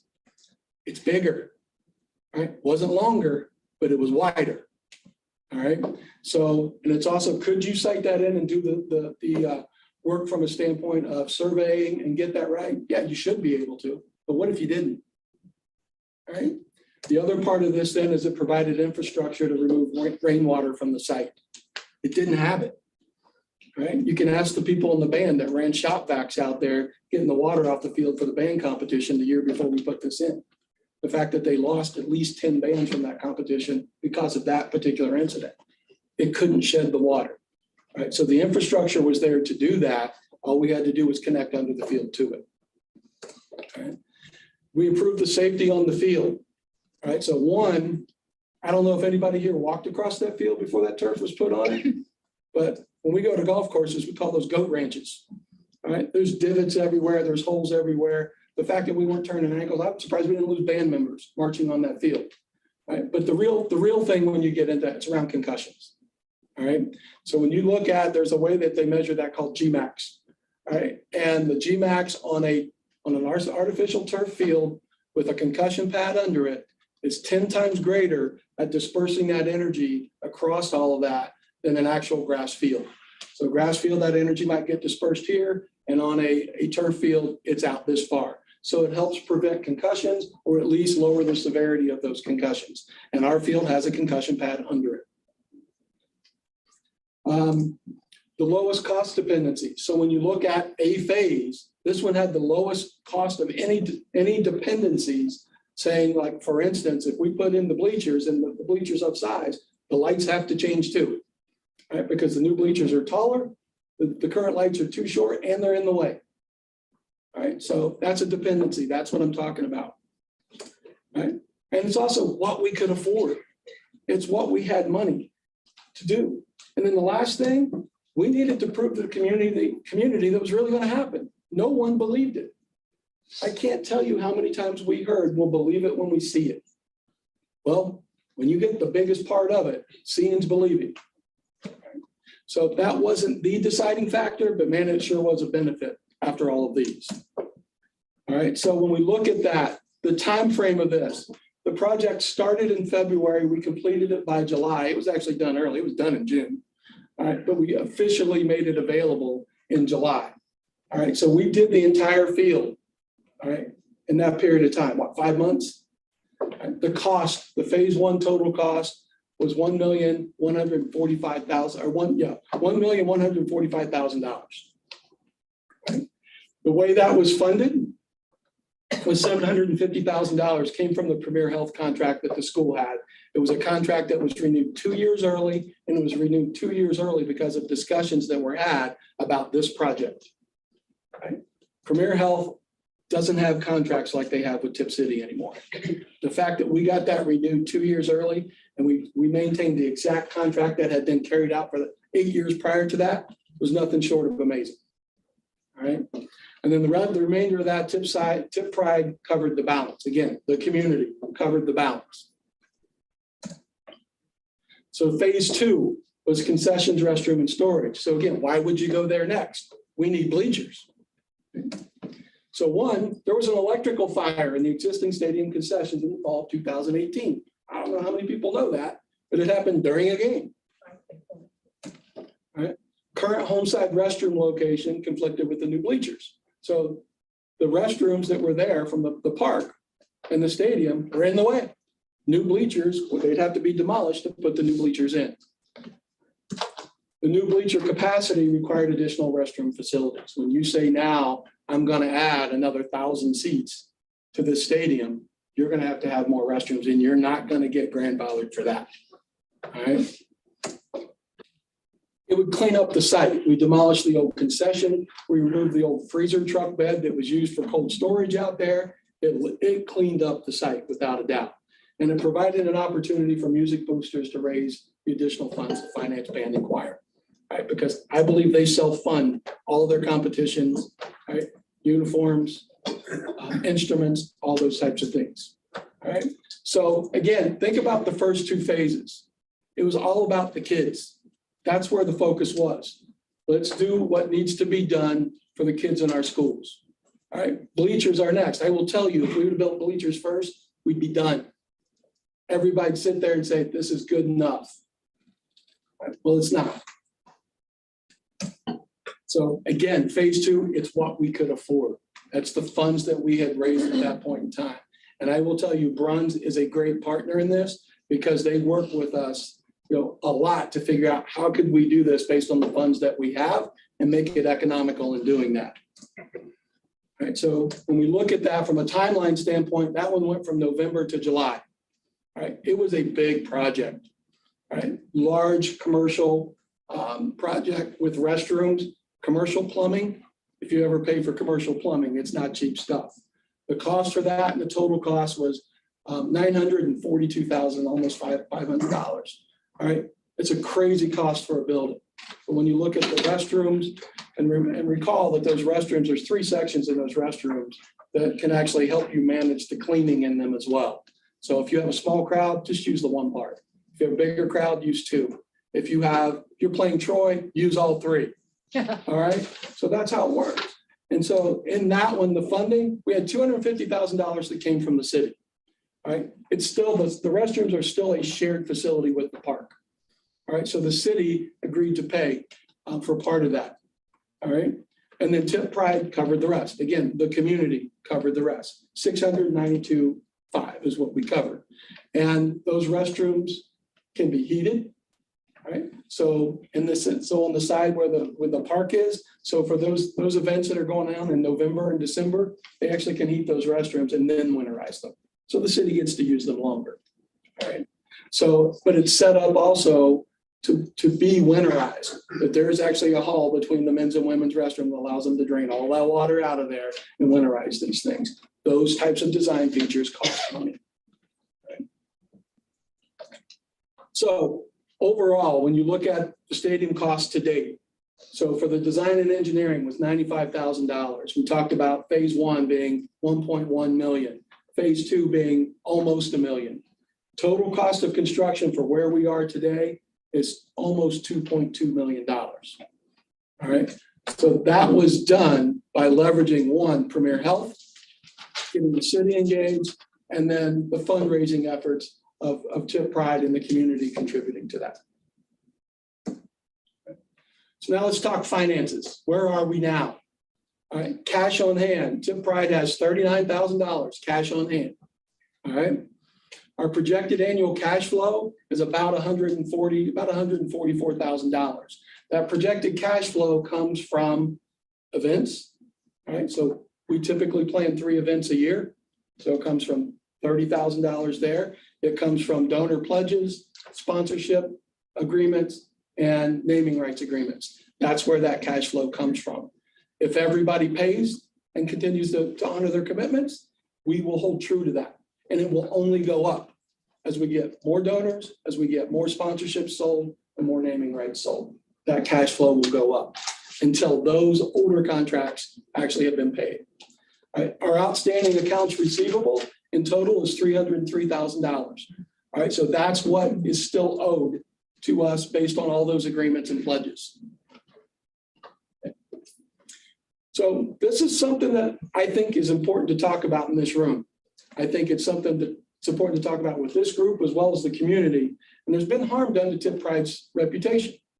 Right? It starts with a couple different things. One, I want to start with the ball drop. So we've done that, but we started that ball drop last year. All right. If we sell it out, we are guaranteed $5,000. All right. It doesn't take the amount of effort that all the other events do. So it's worth doing. It's fun. People enjoy it. Keeps the people excited about it. Last year, the winner gave it all back. All right. So we got $10,000 out of it. All right. But in the end, we were shut down this year. We started, and I think we sold tickets for 2 weeks, and we were shut down. And we were shut down for a possible policy violation for schools policy 9211 and the district support organization. All right.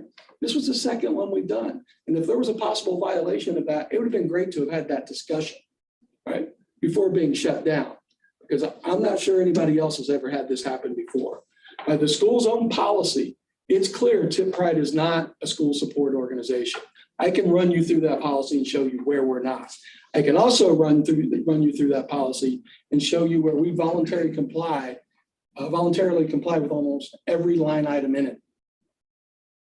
Okay? The one area that you could make an argument on is, have we had those financial discussions recently? All right, and we have not. All right, there's reasons for it, but we had not. All right. The one thing I want to say, and I think it's important to say, is this question was asked and answered in 2020. All right, there was a board member that actually involved the state auditor in this question. All right, the state auditor determined that Tipp Pride was not a school support organization, and his response was provided to Mr. Stefanik at that time, along with their contact information if anybody wanted to talk to them. All right, Tipp Pride continued to be prevented from continuing the ball drop fundraiser after that. All right, so I believe the intent behind that is still, we want the insight into your financial situation. What was asked is, we need your tax returns. That is part of the policy 9211 is you have to keep current on your filings. We could not provide our tax returns. The reason being is we filed for an extension like nearly every business in the world does. We filed for an extension and you asked for them before they were done. The accountant doing them was in process and they were done a week or two later. Right? So one, I will tell you that insight into Tipp Pride's financials has always been an open door. It's been an open door to any donor, the school, and anyone living in this district. All you have to do is ask. But if what you're asking is for us to print it and put it out to you, we're not doing that. I'll sit down with you, we'll take you through every step in that book, but we're not going to print it. Because I'll give you an example, because there was a community member that asked for this, and we did it. We spent an hour and a half with them, taking them through the books. There's a line item in there that gets looked at going, $450 for beer and wine. Gee, you guys must have thrown a heck of a party for your team. That wasn't it at all. We had a street party on First Street, and we worked with Heidelberg distributors. That's what that funds were for. So when you get those line items without context, any narrative can be painted. And I'm not going to allow that to happen. I don't think anybody here is going to allow that to happen. And it has happened. So we are very, very protective of that. All right. So I will also tell you that for the first 2 years, we presented monthly and on request to the school board. We came to this meeting every month. In the first year, probably a little further apart in the second year because there wasn't as much activity. All right. So this continued until a Tipp Pride treasurer was ambushed and belittled in this meeting. All right. And it's the last time we reported at this meeting. We continued to share our finances with the school, but we did it through the facilities director and we did it through the treasurer. Right. This practice continued until changes in all the school-related roles, which happened around the start of COVID, and lots of connections were lost. All right. So whatever those reasons were, and I think they were all genuine, just connections were lost. So let's talk about the phase 2 loan, right? Because that's still out there. And remember, I talked about how we get this loan is a combination of cash on hand, donations pledged, executed sponsorships and naming rights agreements, and the projected revenue for events. All right. When we did this, that total exceeded the total cost of the phase 2 project. All right. If it didn't, we couldn't have gotten the loan. All right. So the agreements and pledges are what's used to underwrite the loan. Will every bank do this? No. All right. Every bank won't do this. We're lucky enough to have one that's local that leaned in and wanted to be a part of this project and help be part of the solution. All right. If everybody honors their commitment, there'll be no issue paying off the loan and moving on to the next phase of the project. And here's why I will tell you that there's 2 things that's happened in this board meeting that has not helped us. One, as the school is trying to figure out its connection to that loan and is it liable for anything, you told the world they're not obligated to pay their loan or they're not obligated to pay on their agreement. For the first time, we have people that haven't paid. I attribute it directly to that. Right? The other thing is whether they're legally obligated or morally obligated is irrelevant. Because if we have to take them to court to get a payment, this project's done. So we're not going to do that. Right? So let's get back to the moral side of this. The other side of this, and probably the biggest issue now, is that it was said in this room that we are insolvent and bankrupt. I want to know where that information came from because it's completely wrong. I just showed you financials. I can show you it in the book if you'd like to see it, but it's wrong. And it did harm to us. And we, in the end, it makes it hard to collect when people think they're never going to finish it. Right? It also makes it hard to get new donors to come in when they're looking at it and say, well, these guys are going to fall on their face and our money's going to be lost. It's not helpful. All right, so let's look at the finances now in the loan. The initial phase 2 loan total was $650,000. The current balance on that loan right now is $413,000. All right, so we talked about that projected cash flow of $143,000 a year. All right, in 3 years, if everybody honors their commitments, it's paid off. If we are able to get new donors and we work together to do that, and we get new donors, it can be paid off soon. All right.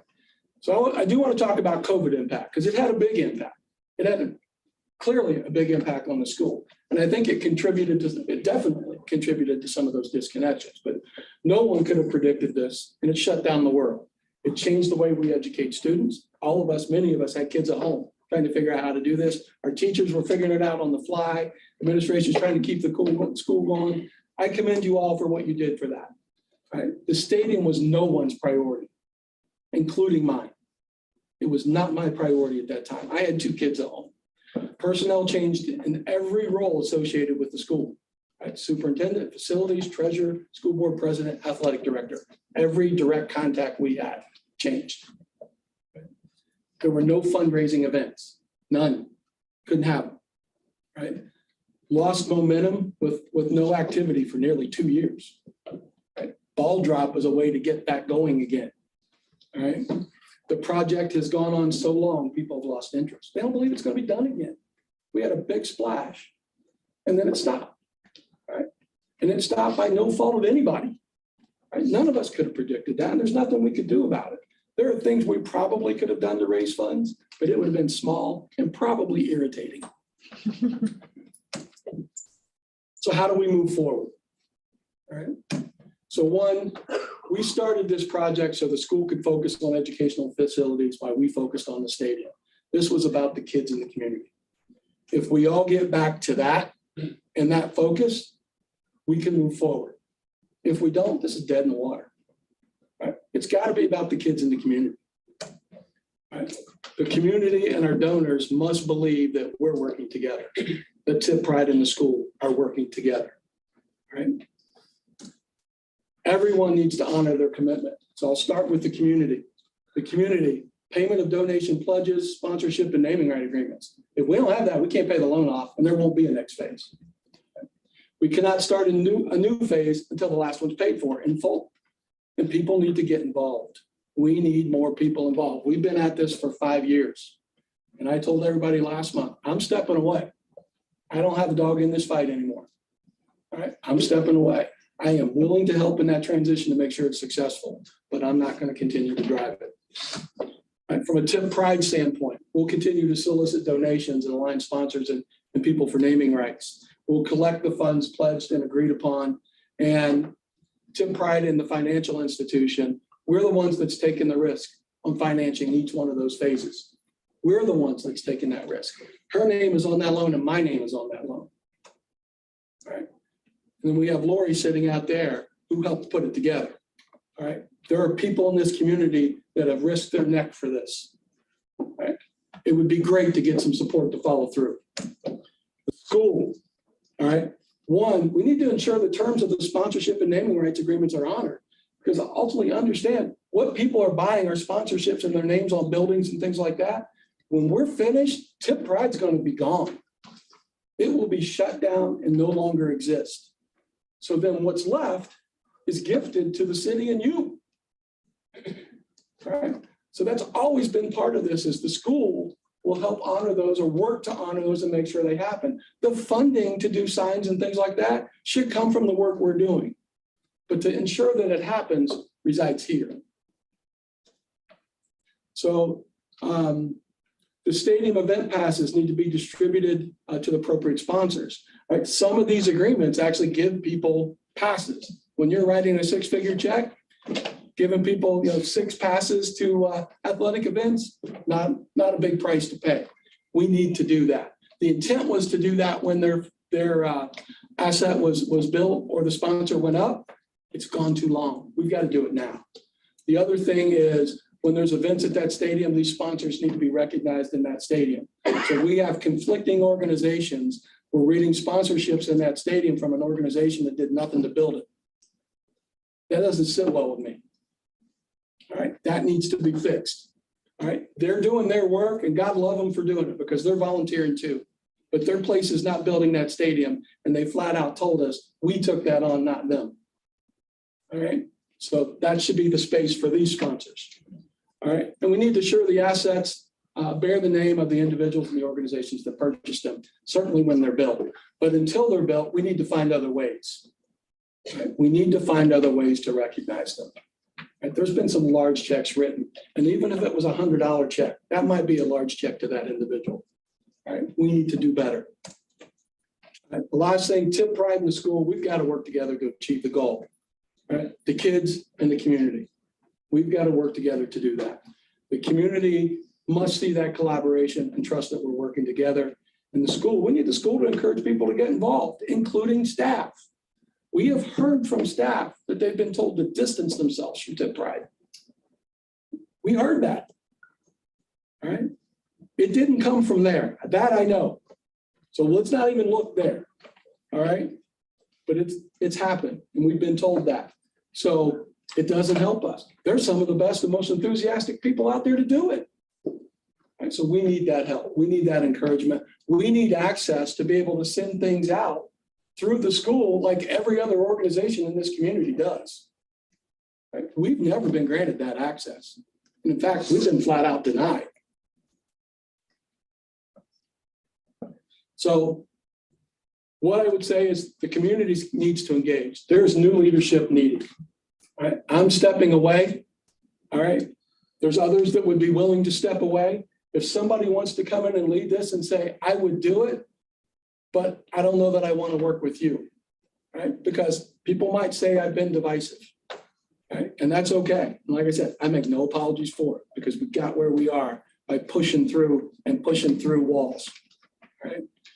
If they say, I'm willing to do it, but I need to bring my own team. I think every one of us has said, we will step away. We will allow you to insert your team and drive this. There are also people willing to stay, right? If you want that. I'm willing to help in that transition. I'm not going to help forever, but I'm willing to help in that transition because I still want it to be successful, right? My son no longer goes to this school, right? But I still live in this community. Right? With new leadership comes new ideas, new networks of donors, and the old baggage can be abandoned. So if there's relationships that have been damaged beyond repair, that all could be thrown out the window. And the community has to support the project by investing their time, their talents, and contributing financially. Only a few outside contributors are going to help fund this project, and we've had a few. All right, but the funds have got to come from this community. It's not getting funded anywhere else. Right? It can be done on your terms if it's not a levy. The only other way to fund this is through a levy. Then it's done on somebody else's terms. It's a tax.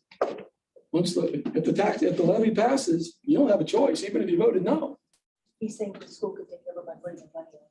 I understand, but when you say your terms, the school usually sets the conditions for that. If it's done with private funds, the people decide how much they want to give. I got you. And we know not every, People put it on the levy. we ran the numbers on this, that if it was a levy, when it was a $4.9 million project, the levy would have cost people basically $500 per household if you had a $100,000 house.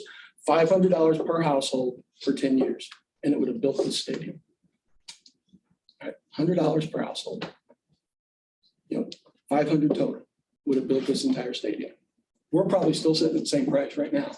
After $2 million spent, it's probably still $5 million. Right? When you look at inflation, the cost, especially right now with hyperinflation, it may be more. I don't want to speculate any further than that because I don't want to scare the heck out of people. Right. But if it goes down, it's not gonna go down far, folks. So the time is right. If we don't do it, it's only gonna get more expensive. So what questions did you guys have? Now's the time. Scott did a really good job. Of course he does. That's what he does this. Scott, is that gonna be attached to our board doc so that people can go through the numbers and see the timeline and see the? Or in other words, if people want to. It'll be on our Facebook page. Yeah, It'll be that's put what- on our website. And of course, if you want to put it on Yeah, yours. it's very Actually, I'll just helpful. give you the flash drive. I think that's, well, there's other stuff on that, so I'll get it to you. Yeah, I just think that would be very helpful. Just like an and- attachment, then I can load it up. in. Yeah, I don't have any problem with that. There's Yeah, nothing, we just shared it with the world, so. Okay, so any questions? Go ahead. I just, earlier, when you were kind of mentioning that there was always like a representative from like each Uh-huh. area, is that something that you feel like could come again or that We you would have like to been see begging for happen? representation. Okay, We had a board member on our advisory from day one. okay, That's how all the board got the information. We had a representative from the music boosters. Well, we actually had two because they're pretty big. yeah, They were very involved in all of our decisions and our meetings. And then they took all that information back to the music boosters. That's the way it's supposed to work. okay. We're a team. This is, although Scott likes to give me a lot of credit, trust me, this has been a community effort. Right. Okay, I just wanted to make sure. and we do. We're missing you guys. Where you been? Thank you. So do you have members that are expressing some interest in transitioning to your present positions or Oh, no. you Uh-uh. do not have? No, The things that nobody, have nobody gone wants on, to deal Would with you this, step into that guys. hornet's nest? Well, I don't know. I haven't really been paying that. Well, just Sorry. the whole level of involvement and attitude and what's said about us at these board meetings, no, nobody, no. If you got paid for it, you wouldn't want to put up with it. Volunteers, forget it. They're So not. it can change. We could get people there if the tone changes. But the That's what tone's I got to found. change. And on all sides, let's be clear. Oh, The no tone needs to doubt. change A everywhere. lot of frustration on this end. Question on that, I think. We know we have to abide by policies and codes and state, but as I'm sure, 501c3s do too, but we have a lot of them. So I'd just like to hear, seriously, what would be some suggestions there or some your thoughts where you like, how you would like to see that tone change? Like Well- role play, like what would you Okay, say? thanks, appreciate it. Well, we'll start, Without getting into, no. personality. We'll start tonight. And 5 years ago, we stood right here in this room and you all voted, that board voted 4-1 as to where it was going and voting us to do it. I'd like to see that vote again. Are you guys with us? At the very least, I'd like to hear Tell me. this group vote. If you can't vote, then I'd like to hear you at least state your position. Supporting TPA to finish the statement. Yes, either we're partners or we're not. We have not been over the last few years. And who's it hurting? It's hurting the students. It's hurting this school district more than anybody because the community's gifting you with a brand new stadium, multi-million-dollar stadium. What is not to get behind? Everybody asks me, why does the board not support you? I wish I knew. I really do. So in addition to a joint supporting statement and maybe ongoing messaging, what else? We'd like to have a representative, one of the 5 of you, back on our board. It's imperative. And I will state something about that. The position in that board was a non-voting position because there's a conflict of interest if it is. 100%. So Right. we made sure that was the case. It was set up the right way. It was basically a contributor, more than anything, is to gather the information and bring it back. So that speculation doesn't happen in this room. There was somebody with firsthand knowledge as to what was going on. We would like to see joint communication, advertising, marketing. You guys, you have billboards in every school, you have student and parent organizations. Where's our support here? This isn't our stadium. This is everybody's stadium. Okay? Those are the 2 big things. staff, school employees. In the beginning, it was said that it's possible for staff to have payroll deducted any donations they want to make to the stadium. Well, that got put out right away. And they're still saying, well, they just take it on my check and I do it. That should be easy on your end. Why did it get put out? Was it a violation of a policy? You know what? I don't know. Tax law? All I hear are rumors, and no one comes to Fountain did me. it. People who were going to donate 1,000 gave 3 because they could pay it over. a Yeah, period. through their payroll deduction. There was another way that you guys could help.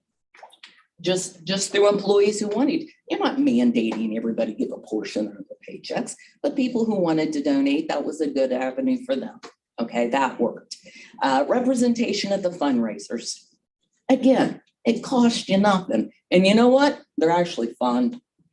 We do. We've had fun at our fundraisers, and that was another reason for having them. Not only did it go to pay the overhead, which was basically 99% the interest on the loan, because nobody made money. We might have buy some stuff, paper plates, whatever, but for the most part, the fundraisers, they're a good time. It was a way for the community to come together and do something good. I work in disaster management. Most communities who do those things are having to do it due to a disaster. Well, we're pretty blessed in this town. You know, we can come together for good reasons and enjoy each other's company and make, raise the funds needed for our students and our community. And again, the one who benefits the most, the school district. So, and by all means, help with the fundraisers. Don't just show up. I mean, it takes a village. This village is tired. I think you should be congratulated for what you've done so far. Thank you guys. Well, again, it was a team effort. We pulled it, we pushed it, we've screamed, we've kicked, we've gotten mad, and I'm done with all of that now. But look how the kids have responded. We have a state championship in soccer, a state runner-up in soccer. Football team went to the Final Four the first time ever. The band gets 1 at state. All right. They're making more money because they can host bigger invitationals. It's a win, win, win anywhere you look Kids at have it. responded. Let's give them the rest of it. Yeah. We deserve it. Here's just a quick, I have no idea the legitimacy of this. We have something with employees I've been reading where the employee can donate a day, I think this is a sick day or a personal day to a pool. So other employees, have a very long consequential illness, they can pull from that. But we also have something where an employee elects to do it, never forced, that whatever that paid part is for that day, donate it to a tip credit fund. I don't know. If you can convert their time to cash, You know what I'm saying? absolutely. Okay. I lost the conversion piece. Are you saying anybody that If you donates break to the everything pool? down in increments, so 37.5 work, and you get so many hours on a personal day or a sick day, that's, you extrapolate that amounts to a certain dollar amount. Right.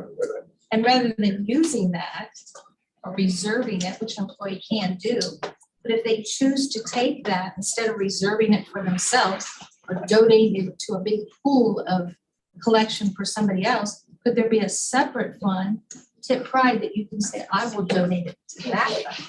Oh, you're saying the cash in this. Yeah, Cash in like- they'd have to convert it. We can't. I don't think the bank's gonna take hours. Yeah. Well, I don't know, I wish. right? I don't think- I'd have to research that, but I understand. I thought you said, Concept. I thought you said reward the employees for donating to the No, sick no, leave no, pool, no, no, but if no. you're saying They it's a separate. Take their day donation Okay. and convert it to dollars. Okay. And allocate it to the funds. We'll take it any way we can get it. Our 501c3, and we've hooked up with the Troy Foundation from the very beginning so that people can trade in stock and give to us. We can just donate it in kind. So they convert the stock and then they give us the They don't have cash. to pay the tax on it if they don't cash it. So. Teresa. So one thing you mentioned, you said, so I personally I'm not aware of any community business sending out information through our school because you felt like you were slighted in that regard. I've never heard about that. So if you want to give specifics to Mr., I hope that's not true. I've never heard of this. I can name a few. We'll do it. I'm not gonna. Yeah. I'm just saying, reach out to him because of course, one thing that Michelle mentioned, is I think two big things here. A lot of miscommunication, a lot of lack of communication, and a lot of rumors. A lot of rumors. And rumors don't help us move forward. We can't fight everything. Well, neither can we. I know, you should, you It's guys going should on- know about what we. Right, it's going on both sides. And then, you know, to make comments like the board not supporting you, that's an unfair comment. I know you guys had 2 fundraisers. Judge you by your actions, Teresa. Well, no, I'm saying. I'm talking about, I'm not saying on you out, I'm saying judge you by your actions. And There that's has what- not been support come from this room in three I don't- years. But here's the problem, Scott. agree I with don't that. know what we're supposed to do because, and here's the issue, and it's not, you know what I'm saying? It goes both ways. And I'm trying to be helpful because here's the problem. We don't know what we're supposed to do because sometimes we're partners, sometimes we're not partners. And so that's why I've asked, what is our role? Like, I legitimately do not understand. And this has been going on for so long. Sometimes we're supposed to be helping, sometimes we're not. It's, When just would need you to not be So, happy? so here's the thing I would tell you, the one thing that you will never go wrong on, is never speculate about what's going on with Tip Ride. Ask the question. We've said that from the very beginning. If something doesn't smell right, it probably isn't right. Right? People have talked about our finances. They've attacked our integrity. And there's questions about the money. I can tell you, we can tell you where every penny of this is going. I mean, penny, every penny where it's gone to. So there is no doubt in my mind. And I'll stand up and fight for that one because that's not one I'm going to lay down on. And I've heard those things come from this room. It's speculation. It's not a target. It's not a shot because people who are doing it are very guarded about it going, I know where that line is to where the lawyers are going to show up. And they bump right up to it, all right? And they plant the seed. You have authority in this room, all right? There are comments that made by people that are professionals in this community, that are professionals in certain areas, and comments made where people see them as authority going, oh my God, what's he know that I don't know? So that's what I would say. If you don't know what to do, just don't badmouth us. If you have an issue with what we're doing, ask the question. That's all I'm asking. Right. And allow the people of the school to engage. Right. Okay, so then to answer your question, what should you do? Whatever you can do. What Right. can you do? so I will say, I know one of your fundraisers, maybe it was the second year, this has been going on for a long time, so don't hold me to the exact That's year. fine. But you had 2 benches, right? You cut down the old oak tree. And each of those, it was 2, one was just the original fundraiser, and then one was when the athletic director left. It was kind of like a goodbye party. Yep. And each of those benches were purchased by a board member. One was, I think, $3,500, and one was maybe $1,200. I'm not exactly sure the amounts. So, I mean, the board members, I mean, anybody in the community could have bought those benches, and each of those benches was bought by a board member. So clearly that's showing support. You know, Really? I can tell you the first bench, the beds were put in by a fake name because I was personally responsible for that fundraiser. And the person that was bidding on that for the board member wrote down a fake name. It was not a board member name. It was But let's- anonymous, we don't know. And we it's don't- irrelevant. I get your point, that's Don't go okay. there. But ultimately, in the end, there's lots of ways to support. The Money bottom is line- one, we all need to do that. I think time, talent, treasure, those 3 things. Give any of the 3 and we'll take them. So I think, you know, because I'm the board member that has been here when all this started. And from my standpoint, we don't know, sometimes we don't know as much as you guys think. I have never heard of, Michelle, you mentioned the payroll deduction getting declined. I've never even heard of that.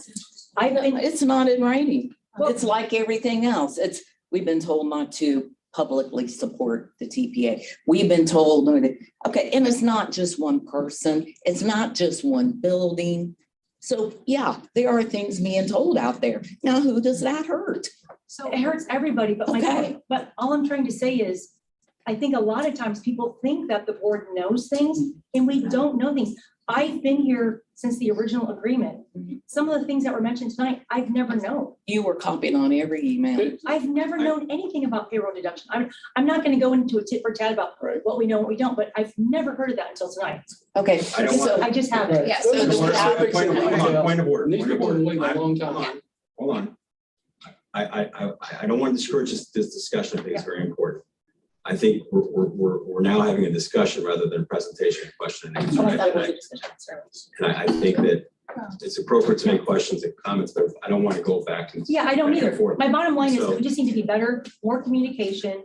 I think if you communicate, a lot of these rumors, this, that, it would just disappear. But when you don't have communication, that's when everything turns into Okay, chaos. so on that. All right, no, hold on. You're not running this meeting, I'm running this meeting. Are you done? This is done away? Yeah, I just, they I asked. just her- want she to asked me say, questions, I it's answered it. not from lack of effort. The fact that each I individual don't doesn't think it get is, that Scott. communication. Has it been good the last 2 years? No, it hasn't. Nobody's done a good job the last 2 years. All right, we can be better. All right. Right, but those first 2 years was pretty doggone good. And if somebody was in the dark, it's because they chose to be. There was lots of opportunities and avenues to learn about this project. Hey, Mr. George, I'm sorry, I gotta cut you off. No, that's fine. I just want to give other board members an opportunity to speak here. Mr. Mays, did you have anything else you want to say or ask? No, I just encourage them to keep on going.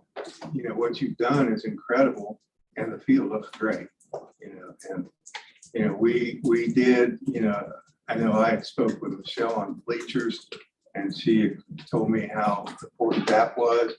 Got that done. You did. You know, it can be, there's more that can be done. Mhm. And I don't want to see anybody give up on our schools, our athletics, you know. You're doing a good job. It's a tough job. There's no doubt in my mind. It is. So, you know, oftentimes maybe things are said that are not interpreted properly or understood or, but we can move on. I hope so. And it's I hope time so. to move on. I hope so. All right. Hey, Mrs. Drum, did you have? Same thing. I hope that in the future we continue to have a good relationship. I mean, I'm open to hear whatever you guys have to Hey, say, guys. whatever you need. I am more than willing to listen.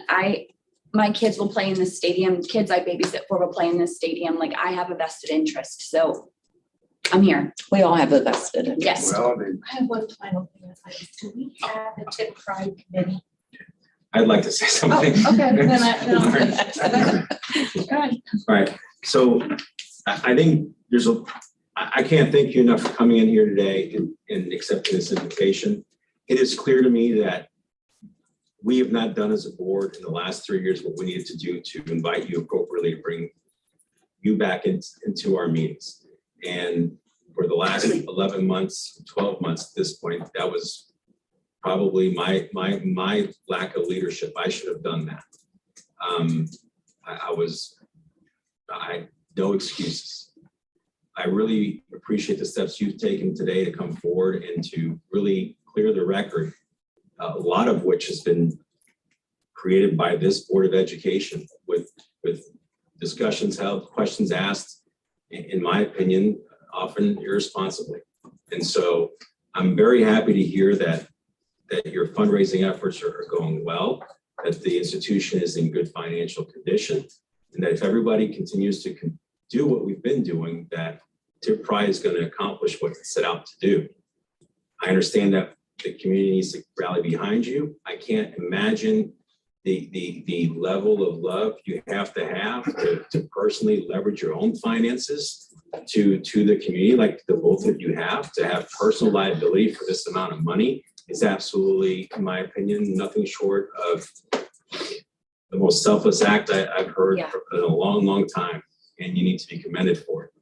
And you asked for a vote, I will support you 100% as long as it's on this board and afterwards to the fullest extent that I can. And what I will do is I will recommend to Mr. Stefanik that our next work session, that Tipp Pride is one of the agenda items where we can discuss how we can fill that gap with the lost institutional knowledge and provide you all the support systems we can as a school district. Thank you for everything you've done. Thank you. Simon. Thank you guys. Thank you. Thank you.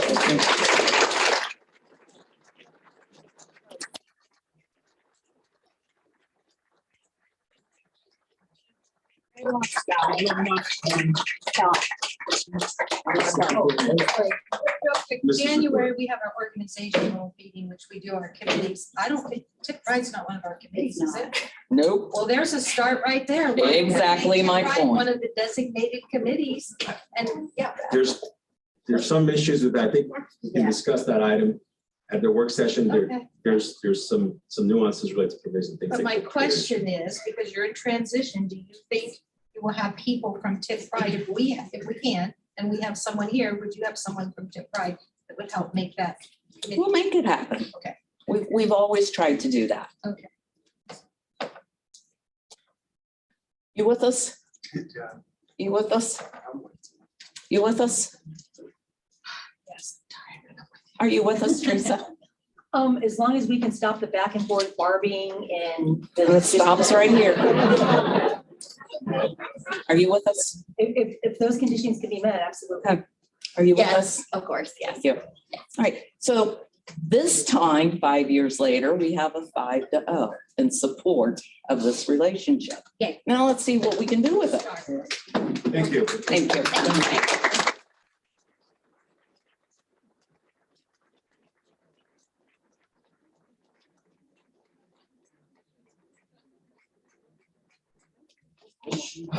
Next item is 4A citizens comments.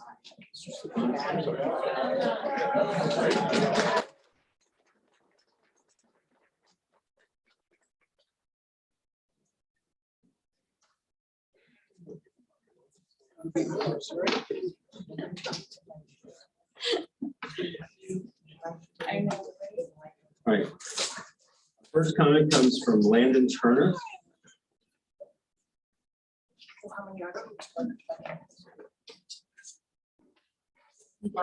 Yeah, Mr. Spike, how many comments are there? Yeah, we've got 9, There's nine. and 2 are reserved for the closing session. So 30 divided by 9. There's 1, 2, 3. There's 7.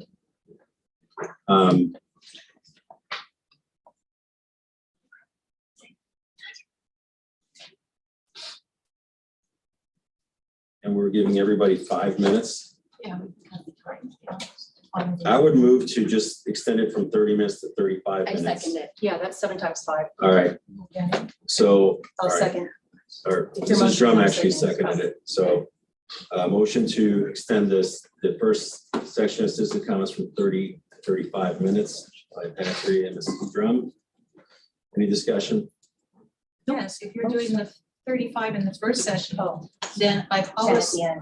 then you're losing out. What about the second session? 30 is Okay. total for the whole meeting, so If you wish to amend it, how many total first and second? there's 9 total. 9 total.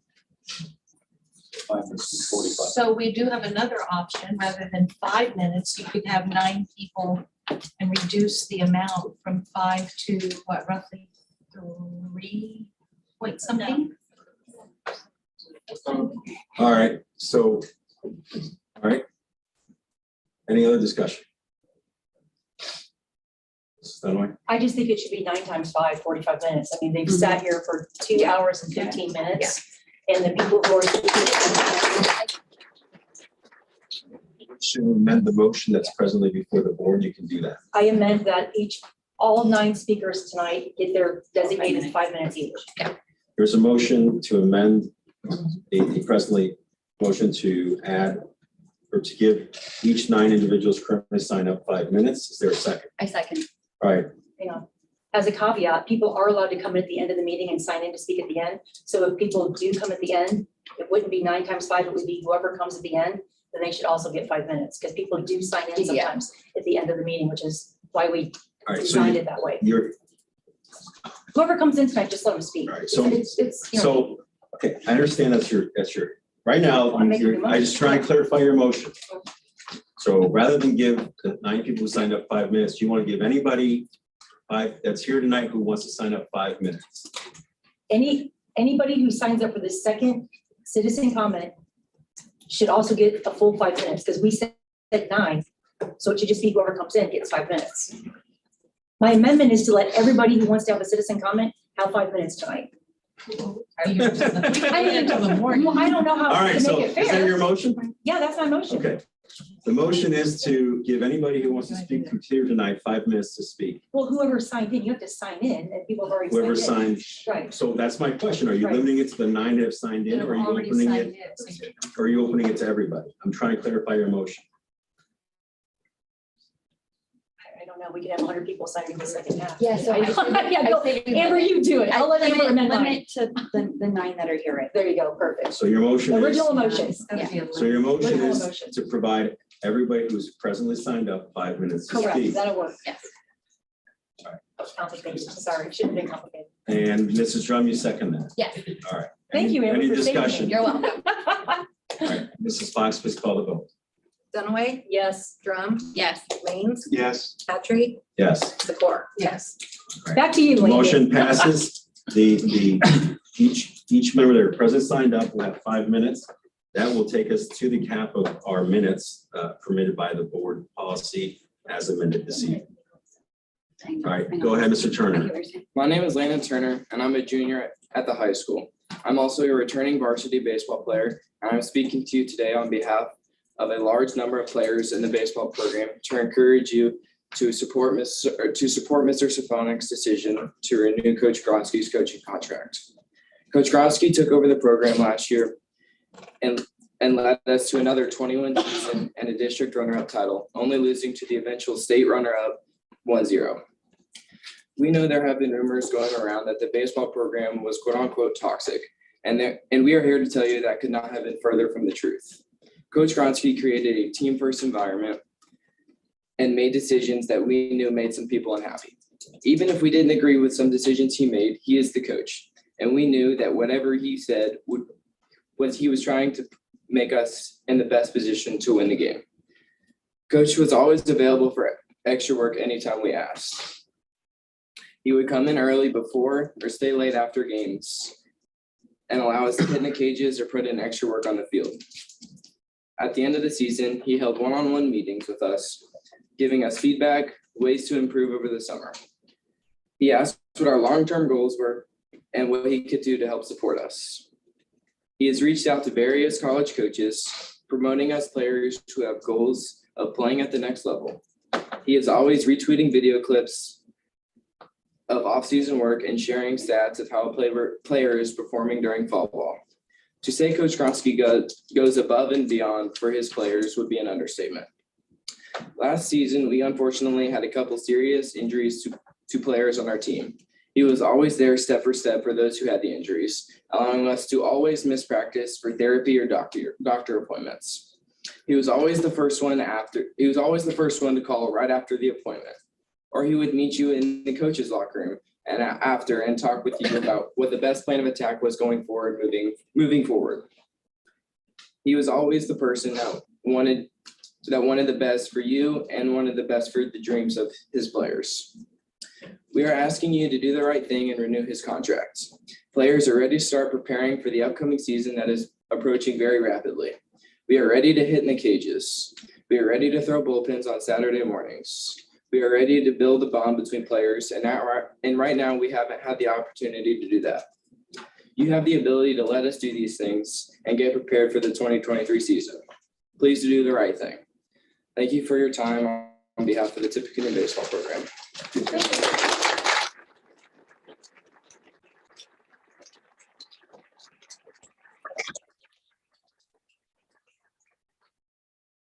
Next speaker is Pete Salmon.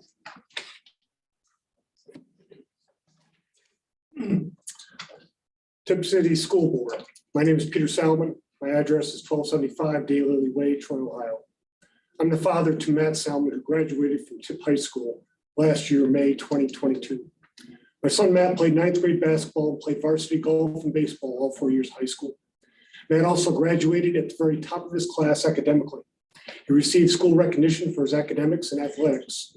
He received league and areas and state recognition for combined for his two main sports of golf and baseball. I mentioned that my son already graduated because upon graduation, my wife and I no longer have a student in the Tipp City School District. As a result, we no longer have an immediate personal stake in the school district's future success. Our interest and motivation to be here to fully support Coach Gronsky's candidacy for contract renewal is purely caring for the student and athletes of the school district, the Tipp City School District itself for employees such a role model in Brian Gronsky, both in the classroom and on the baseball field, and for the success of the community in which we live and love. Know that the number of people speaking here today is significantly limited by the speaking time allowed in board meetings. Know that this small group represents significantly larger community support for Brian Gronsky as a person, as a teacher, and the reason why we're here tonight as a Tipp City High School varsity baseball coach. Note also that this group is a small representation of the strong support for things done right.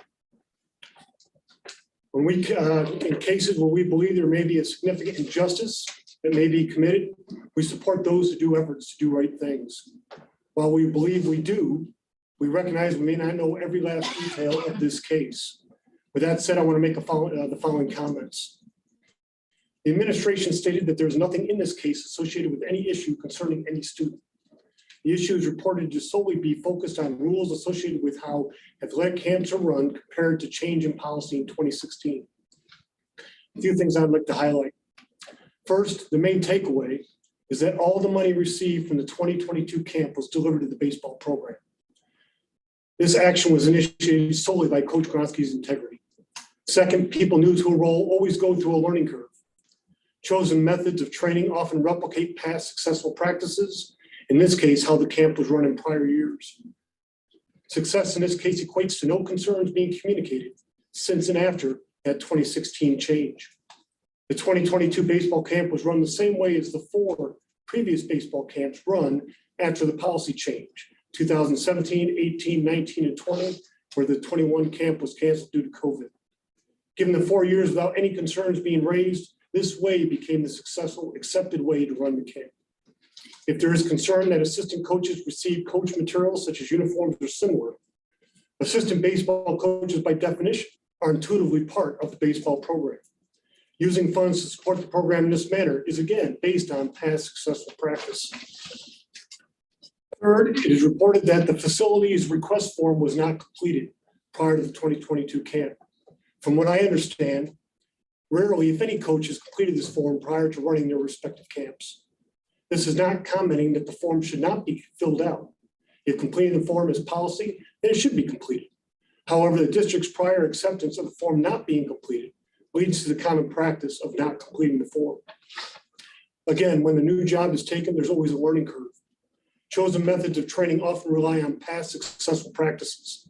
This success equates to concerns not being communicated since and after 2016.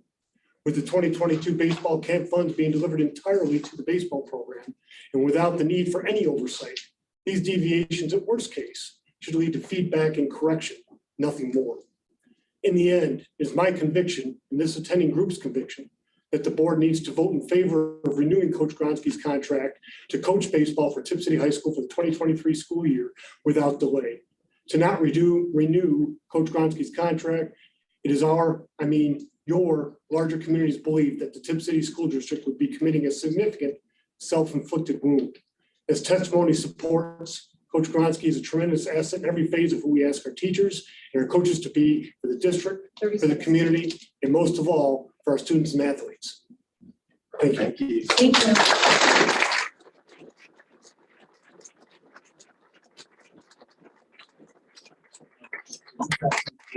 Done for every single board meeting. Sometimes we forget Mr. Stefanik and I always nod at each other. So you track it? I was in here to say 30 seconds. Okay. Or 30 seconds. Because sometimes I we think Mr. forget, so Stefanik's we got always. it. All right, next person, Jamie, and forgive me if I mispronounce this, Wizard? Wizard. Wizard, all right, forgive me. Start whenever. Yes. I would like to start by saying thank you to everyone who came out tonight to support Coach Gronsky. We all greatly appreciate your time and attention this evening. For those who don't know me, my name is Jamie Boisard. I'm the mom to a sophomore here at Tipp, Eli. Eli was fortunate enough to spend a great deal of time with the varsity team last year. I say fortunate, not just because he was a freshman, and that's not an opportunity that everyone gets. I say fortunate because he was surrounded with some very talented young men, as well as a very supportive and encouraging coaching staff. We can all appreciate that any program is only as strong as the person at the top. Coach Gronsky, in one short year at the helm, created and maintained an environment of healthy striving and competition, support in hard times, and an endless number of learning opportunities for our boys. As a parent, I cannot ask for anything more than these qualities in a coach. Speaking of coaching, I have been a coach in Tipp for over 11 years with the volleyball program. I have witnessed firsthand the abundance of energy, the over-the-top commitment, and the endless hours that so many coaches in this district pour into our kids. Brian Gronsky would fall into this category without a doubt. If you are lucky enough to know a coach in Tipp, you can acknowledge that they do this for the love of the sport and even more so for the love of our kids. We are a very blessed community to have the best coaches around working with our student athletes every day. Please take a minute and appreciate this. And I mean really appreciate this. The recent decision to not renew Coach Gronsky has sent a message to the coaching staff. What's that message? One wrong step and you're gone. When you're dealing with individuals who are motivated by passion and not money, we are just daring them to walk away. We are creating a toxic environment where everyone is on edge and fearful. We then risk losing quality coaches as well as respected educators. My fear is that everything we value in this town will disappear in the blink of an eye if we continue down this path. As a first-year coach, there is no doubt that a few mistakes were made. We can recognize that this is the reason we are here today. I know I can't speak for everyone, but as a parent, I'm okay with it when my kids make mistakes because I know that they learned something. In this case, I cringe at the message we are sending our children, a message that screams that mistakes are unacceptable regardless of the intent behind them. I will continue to parent my brains out at home to defy this kind of mentality. Tonight, a few of us have already spoken regarding Coach Gronsky's integrity to explain that these were not mistakes made with malicious intent. More importantly, we have emphasized his influence and impact on our boys, all done in one short spring season. I would also like to add to this list that Coach Gronsky has the backing of our athletic director, Craig Kramer. Over the course of my 11 years here as coach, we have had 3 very different athletic directors, each with their own approach to this position. To his credit, Mr. Kramer's actions exemplify his devotion to our district and our student athletes daily. If Craig has given his stamp of approval, then we must also consider this a crucial part of the decision-making process for renewal. Lastly, I would like to address the possibility for a conflict of interest that is evident in this scenario. We have a board member with a son in the program. While it is not a rule or requirement, I would like to suggest that a certain degree of professionalism be utilized in choosing to abstain from the vote given these circumstances. Thank you all for your time.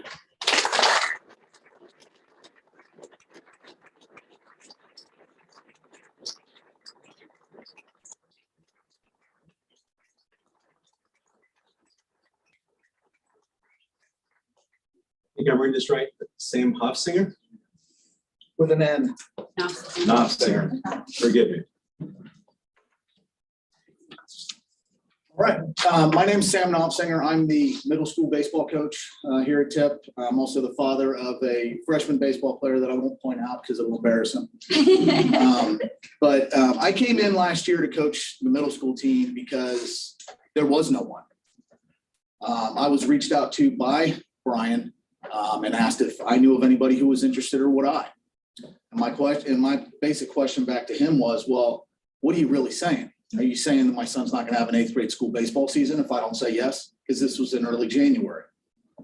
And that basically ended up to be the case. So I took the job, went through all the stuff you need to go through in order to get the certifications and be able to teach in school or be able to coach for school. And at the end of last season, I really didn't think that there was going to be another. Having a son going into freshman year, my days of coaching him had kind of gotten to the end. But I decided at the end of the day that I wanted to stay on. And that largely resulted from personal discussions that I'd had with Coach Gronsky about his vision for the future, the opportunities we have at the middle school, and the fact that it's really hard to draw in the high-level baseball players at our middle school. For the baseball program, it's very hard. And there's just not a lot of interest there by that level of player. The amount of benefit that could be brought to the varsity baseball program by investing some time and some energy into the middle school program, could be immeasurable at the end of the day. Spending a year coaching that team in the MDL league in middle school, there's a whole bunch of opportunities. There's no reason why Tipp City should not be dominating that league. Not at all. I've been involved in baseball in this town ever since my oldest was about 6 years old, 7 years old. And the only reason that I want to stay on is because of Coach Gronsky. He needs people supporting him. And I don't see any point in not being there on the sideline for my son's baseball games his freshman year without Coach Gronsky here. So I had talked to Jason Watercutter, the middle school AD, and I was ready to tender my resignation in protest because of what was attempting to be done to Brian Gronsky. And I was talked out of doing that. And so I didn't. And I'm happy to stay on. We got plans for the middle school. He just needs somebody to execute them. And him already having that vision and speaking to me about it in detail while he's in the first year of his head coaching role speaks volumes to his vision, his leadership, who he is as a person. And I feel very blessed to be able to fill some small role, some small vacancy that is needed to help him take this baseball program forward at the middle school and at the high school level. So thank you for your time. Thank you.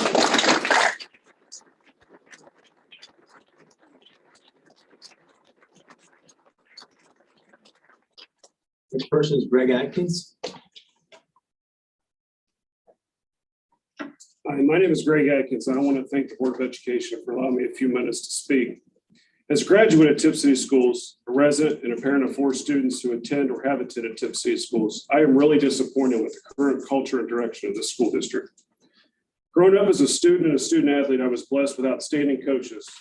Mr. Gronsky is an example. Administrators, teachers. The teachers were exceptional and dedicated to the education of each student. Coaches cared about each student athlete and taught lifelong lessons that I still believe in today.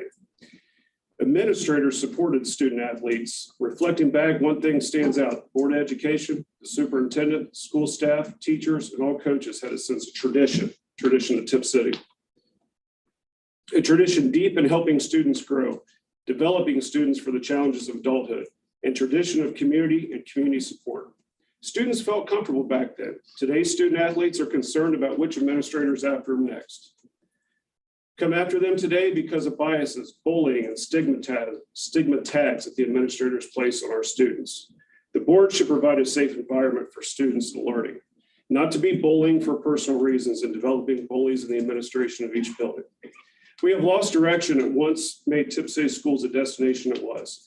We have lost outstanding administrators, teachers, and staff members who are dedicated to the traditions and the values of Tipp City. Please understand me.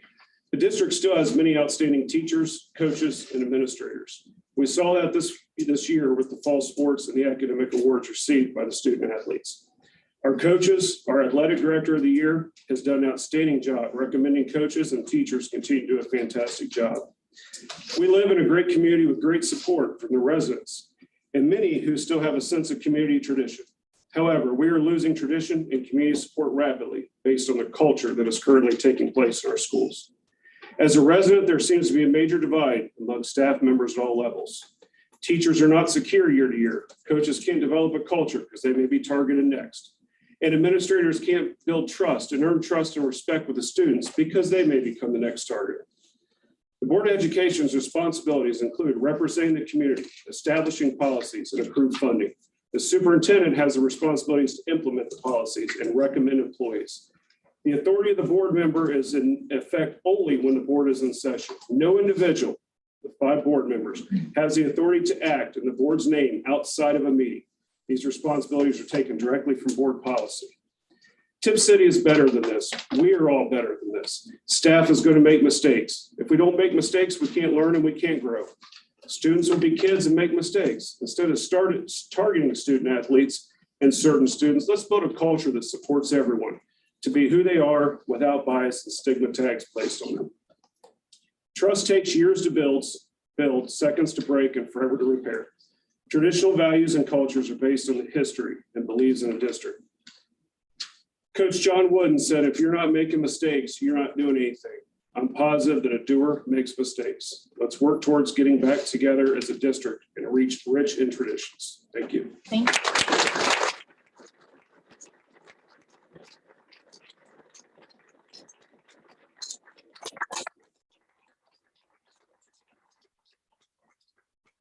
Next speaker is Mr. Donald Watson. Mr. Watson, before you start your comments, I note that the subject you've listed is safety. I'm gonna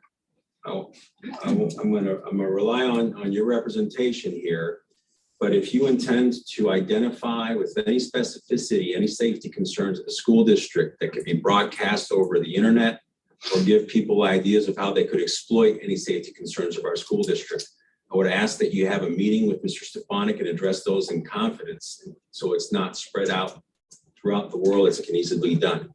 If you wish to speak generally about safety concerns without identifying specific issues, I welcome the comments. But if not, I would ask the board that we that we ask Mr. Watson to make those comments in private to protect our students and faculty. What are you asking of me? Are you intending to provide specific safety concerns of current situations that exist in our school district, or just general comments about safety? I am going to present a problem that happened to me that was not planned. I am an alumnus at Tipp City. I love the kids. I've went to their games for 55 years. But what happened to me has upset me, my blood pressure for the last 4 nights. And that's what I'm going to share. All right, go ahead. I have that right, freedom of speech for the US Constitution.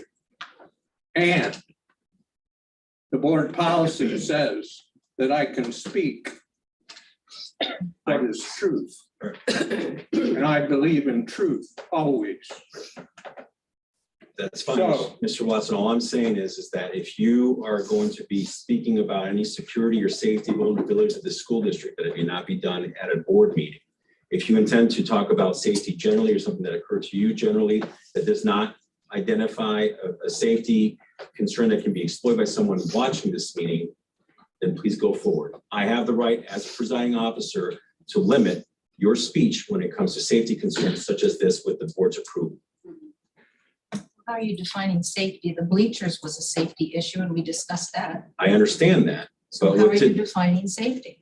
I'm talking about anything that he provides that can be exploited by somebody that would do harm to our students or our faculty should not be discussed in the board meeting. I've been pretty specific and I've explained it in a lot of description. If you don't wish to join me in that approval, you can say no. I'm concerned about you limiting his free speech rights. And you can also make that argument that rickety bleachers jeopardizes the safety of the community, students, faculty, et cetera. All right, So where I'm not do you having any draw more the line discussion there? on this. It's not up for debate. I've just provided my warning, Mr. Watson. I'll allow him to go forward. Go ahead, Mr. Watson. If it goes into something that I think is a concern, I'm going to make a motion to the board to either approve moving it to confidentiality or not. Go ahead, Mr. Watson. Okay, with your instruction, I will bring up what I was going to speak the second time about. The second session now and forego the first, and I'll let the media handle it. So again, I'm Don Watson. I live at West State Route 571, Tipp City, Ohio. I've spoke at meetings for years, attended meetings. My attorney, who I just met with 2 or 3 weeks ago, and his wife was there. He introduced me to his wife and said, this man supports this community wholehearted. He attends football games, baseball games, basketball games, football games to his wife. He speaks at school board meetings and he speaks about truth. And I will never forego that. So I'll begin my talk about the reason for the season is Jesus. And that would solve Tipp pride, Tipp problems if people realize 86% of students I love do not go to church. So we're changing everything else, but we don't want to change why students aren't taught about eternity, their life after death. We are taught, oh, you only live here in 60, 70, or 80. No, you live forever, millions of years. And all the theologians for years have believed and preached on heaven and hell, but we don't hear that at all. It's up to every person in this building to make the choice. I force nobody. No one forces anybody. It's a choice. But the students need to be made aware they have a choice. And we're falling way short. The Operation Shoebox is a good example. It reaches millions of kids that people give for. And they receive booklets and millions of kids' shoeboxes about Jesus Christ. And no, our school is bankrupt because we say we don't want them to hear about Jesus in school. Okay, what I wrote down a second was about community. As written by Nancy Bowman in the Tipp Gazette last month. Simon Pantry, the school, would not be building on the school property on Michael's Road because the fire department is on the other side of the interstate. I don't think the school board voted on this. My father, who was a very intelligent man, would tell me, son, do your homework in everything you do. So I went to the fire department. One sharp 40-year volunteer said that that statement was crazy. We fight fires everywhere.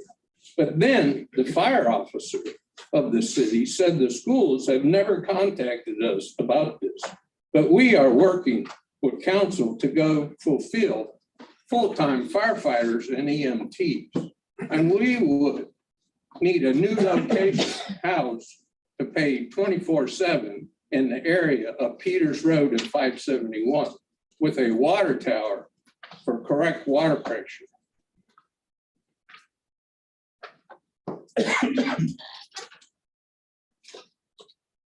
Peters is uphill.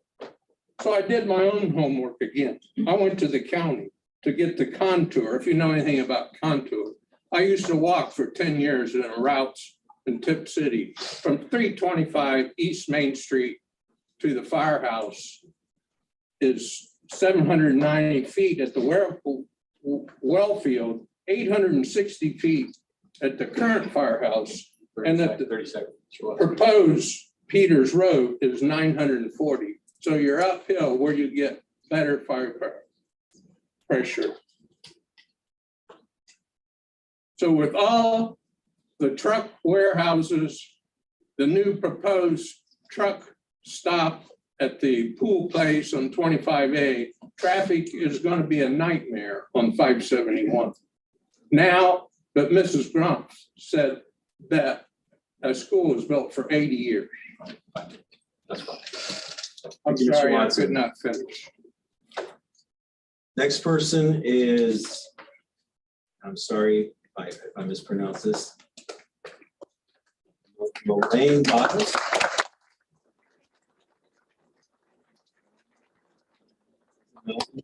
I'm sorry. Mullane? I'm sorry. You said it right. Good evening. My name is Mullane Paddles. My husband Keith and I have 3 children. 2 children have graduated from Tipp schools. 1 is currently a freshman. My son Braden played on the baseball team, graduating last year, 2022. He's played basketball and he played golf. My current freshman played golf in the fall and plans to play baseball in the spring. Keith and I have had the pleasure of working with Coach Gronsky for several years as varsity head, varsity assistant baseball coach, traveling baseball team coach, and JV golf coach. Most importantly, though, both of our boys were very fortunate to have Mr. Gronsky as a co-teacher for their math class as well. That is where both boys came to know, respect, and appreciate Mr. Gronsky as a teacher, a person, and a future coach. While Mr. Gronsky was not the teacher of record for either boy, that did not stop him from being always willing to help both boys out, communicate with Keith and I, their parents, and make it well known for both boys that they made them both comfortable reaching out to him for help. A vote for non-renewal of Coach Brian Gronsky as the 2023 head baseball coach. would mean that players, Tip City baseball players would suffer a great loss. But my biggest fear is that eventually there would be a district that would find and appreciate these qualities, these talents, the devotion and the sincere care and concern for the students that Coach Bronski has. And that would lead him to leave the district. Then not only are the Tip City baseball players suffering, now you're suffering all of the students in the classroom. This is your opportunity to show the community that you're putting the students first, that the decisions you make in this room, you're making in the best interest of the Tip City students.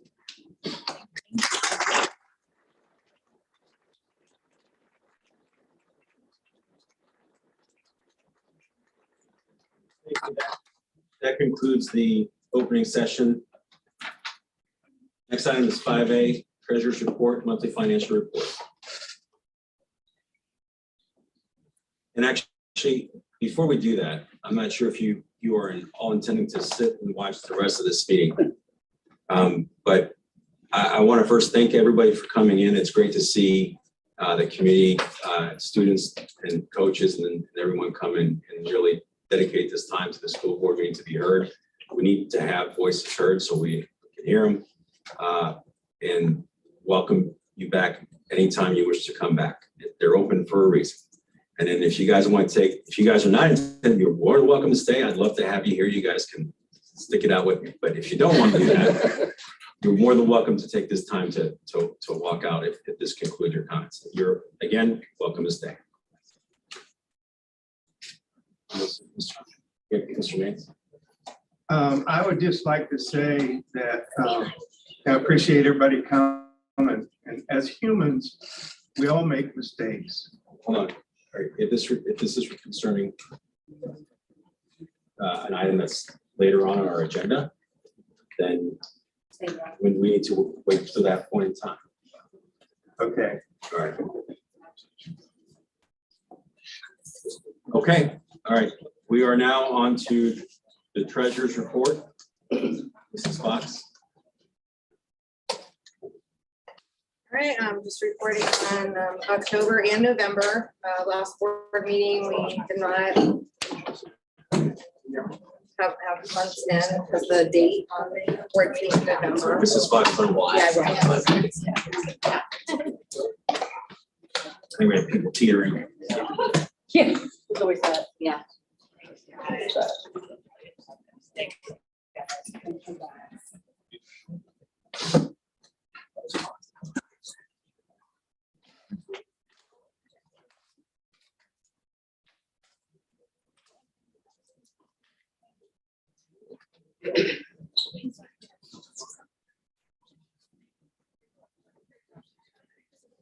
Say there's more chairs in here if you guys want to come in here and sit.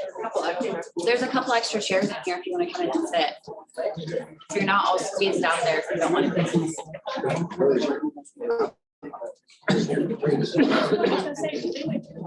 All right, I'm going to call back to order here. All right, Mrs. Fox, please go ahead. I'm sorry if we can't have any talking out there, guys.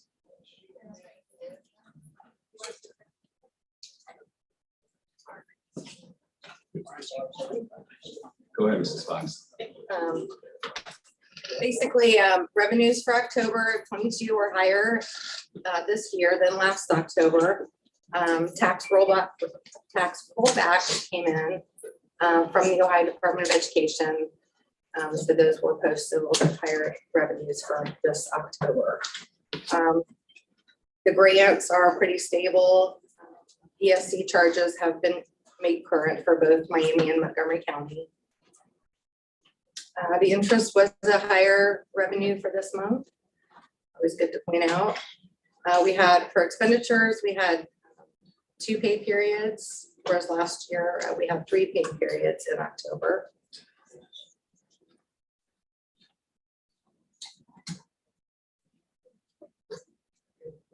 And then basically to report on the health account.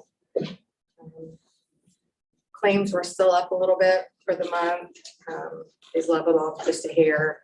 but I am starting to see a slight concern in our balance.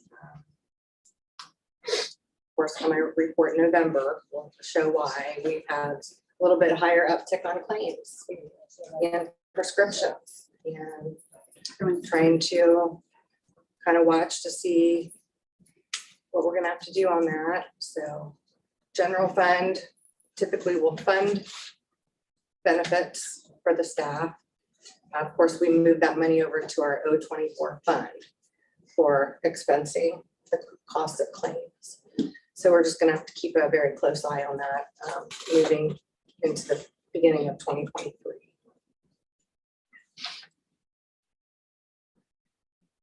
I jump back over to the November report.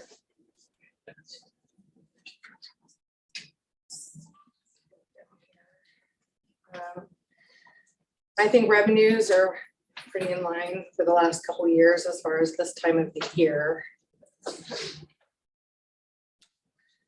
Nothing too much higher if you look at the last 2 years on the unrestricted grants. Restricted, that across the board is a little higher. One was mainly due to the funding formula changing at the beginning of the year. So as the months go by, we'll see a little bit uptick in the grants in total, the restricted area. Same with operating income. I think a majority of that's going to be the interest. It's a little higher this month. We did have 2 payrolls on the expenditure side. It's about the same as the last 2 years. Had 2 payrolls in November. Same with the other expenses. Seems to be around as far as capital and the others as well. They're keeping in line with the last 2 Novembers with this time of the year and the expenditures. When I get down to the health expense, that's my concern again. Our fund is below the $100,000 mark. So I go back to that conversation we had on budget in September. Mr. Patry, you were the one that kind of mentioned to me, and I was really trying to think positive, but it seems like this year the claims are a little higher. So it could possibly be into January or February. We'll just have to see if the claims go down with the premiums that we're bringing into the fund from our staff, where we are with the balance. We'll just have to keep a close eye on it. I don't want to have to say that we'll have to transfer any money over into that fund. We may have a reduction in claims for those 2 months and may be okay, but we're just going to have to watch it closely. So that's really all I have for the 2 months. If anyone has any questions for me. Any questions for Mrs. Fox?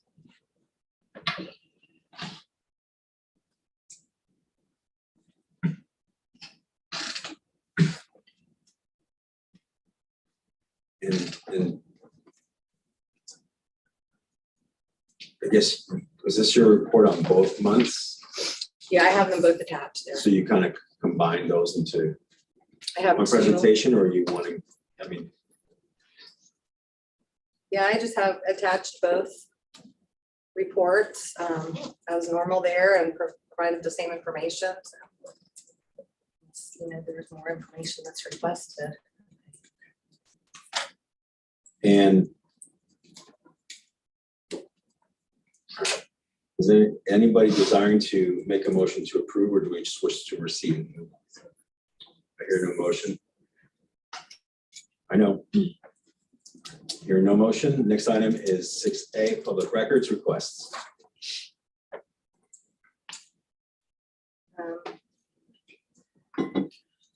Luckily, and then I think in November, I'm trying to think the board report when I put my last, it was the October board meeting. I had a spreadsheet there, a small bit of information, and I didn't have a invoice from the legal counsel. So I did include technology, and Mark and I, we've had some additional, but not very many public records requests. I think we have completed those. So I just made a report on the time spent and the latest invoice from the attorney. And I've reported the information and I have updated the spreadsheet as well. The Google Doc. Any questions for Mrs. Fox on that? I have a question. So you've got the total here, 34,869. That's through what date roughly, or what month? And I thought maybe I would ask you what you all would prefer, because July 2021 is when we decided to add this item to the agendas. And so I have not, normally fiscal year is when we report, unless request to report on a calendar year. So I can certainly, maybe like January board meetings, I can just start it over, and I'll just make a note, starting January 22, just to get a fresh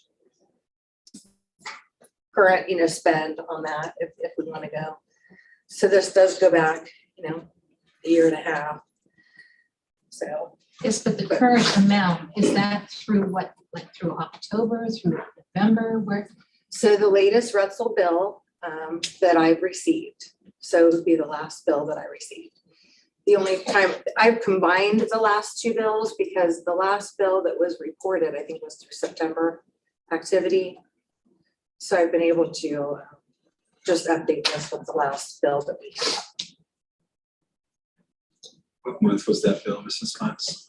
So it was through October, just the last bill that we had, sorry, yeah. Anyone else? All right. Next item is executive session. Recommend actions to adjourn the executive session for the purpose authorized under Board of Education Policy 0166 Ohio Revised Code 121.22 G1. Consider the employment compensation plan against public employee or officials, along with adjourning executive session for purposes authorized under Board of Education Policy 0166 and ORC 121.22 G5 to consider, it's not correctly stated, but to consider matters that need to remain confidential under federal law, regulation, or state law. Okay. Under matters, I'm gonna type So that where down. you've got NG5 to consider complaints against of an employee, that's not correct. It's, if you copy and paste the entire first sentence, other than G, everything after G1, switch that to G5.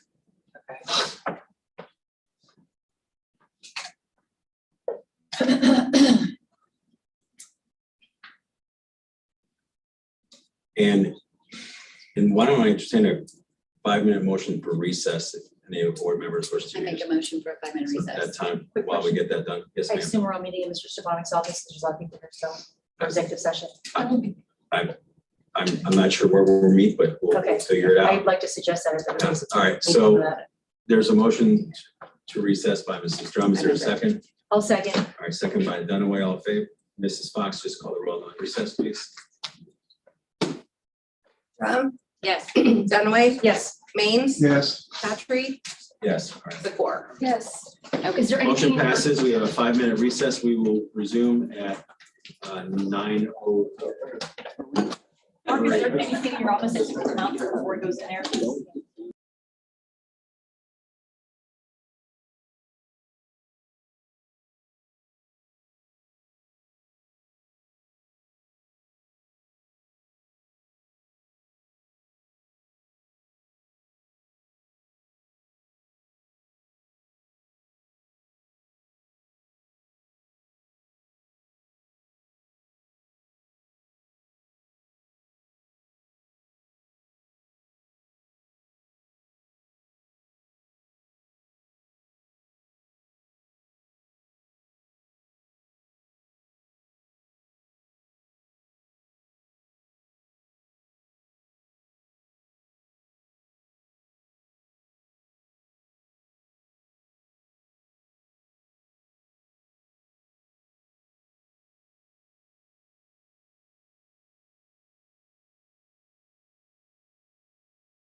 We'll discuss it here in a second. Yeah, we'll discuss it in a second. Sorry.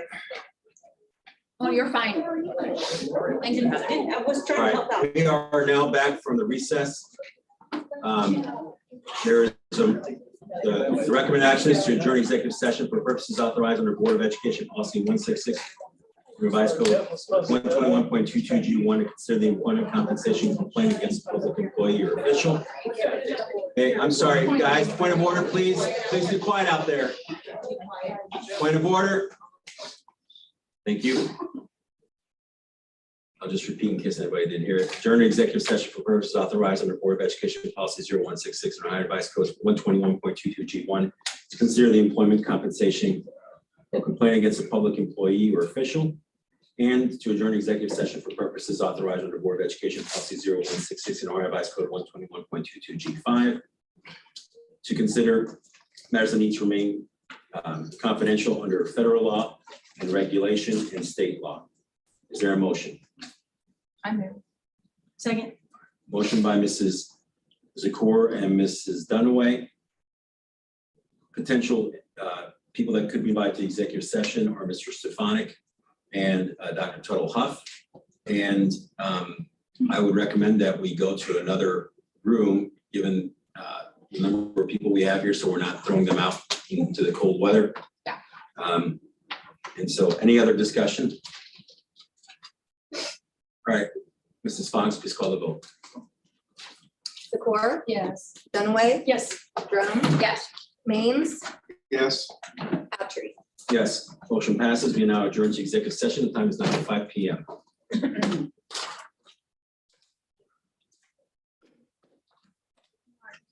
Everything's gonna be secured here. Like first Purses and yeah. stuff. I should take. No. I don't know what house can be. All right. That.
Go ahead. Time is now 11:21 PM. We are returning to the regular session from executive session. Next item on the agenda is the consent agenda. Is there a motion to approve? Motion. Motion by Mrs. Dunaway. Second. Second by Mrs. Drum. There's no discussion on consent agendas. Mrs. Fox, please take the vote. Dunaway, Yes. Drum, Yes. Baines, Yes. Patry, Yes. Zakor. Yes. Next item, new business. 9A, anonymous donation acceptance. I motion to approve. Second. Need to read it, I'm sorry. It's already on. Motion, I'll second all of this.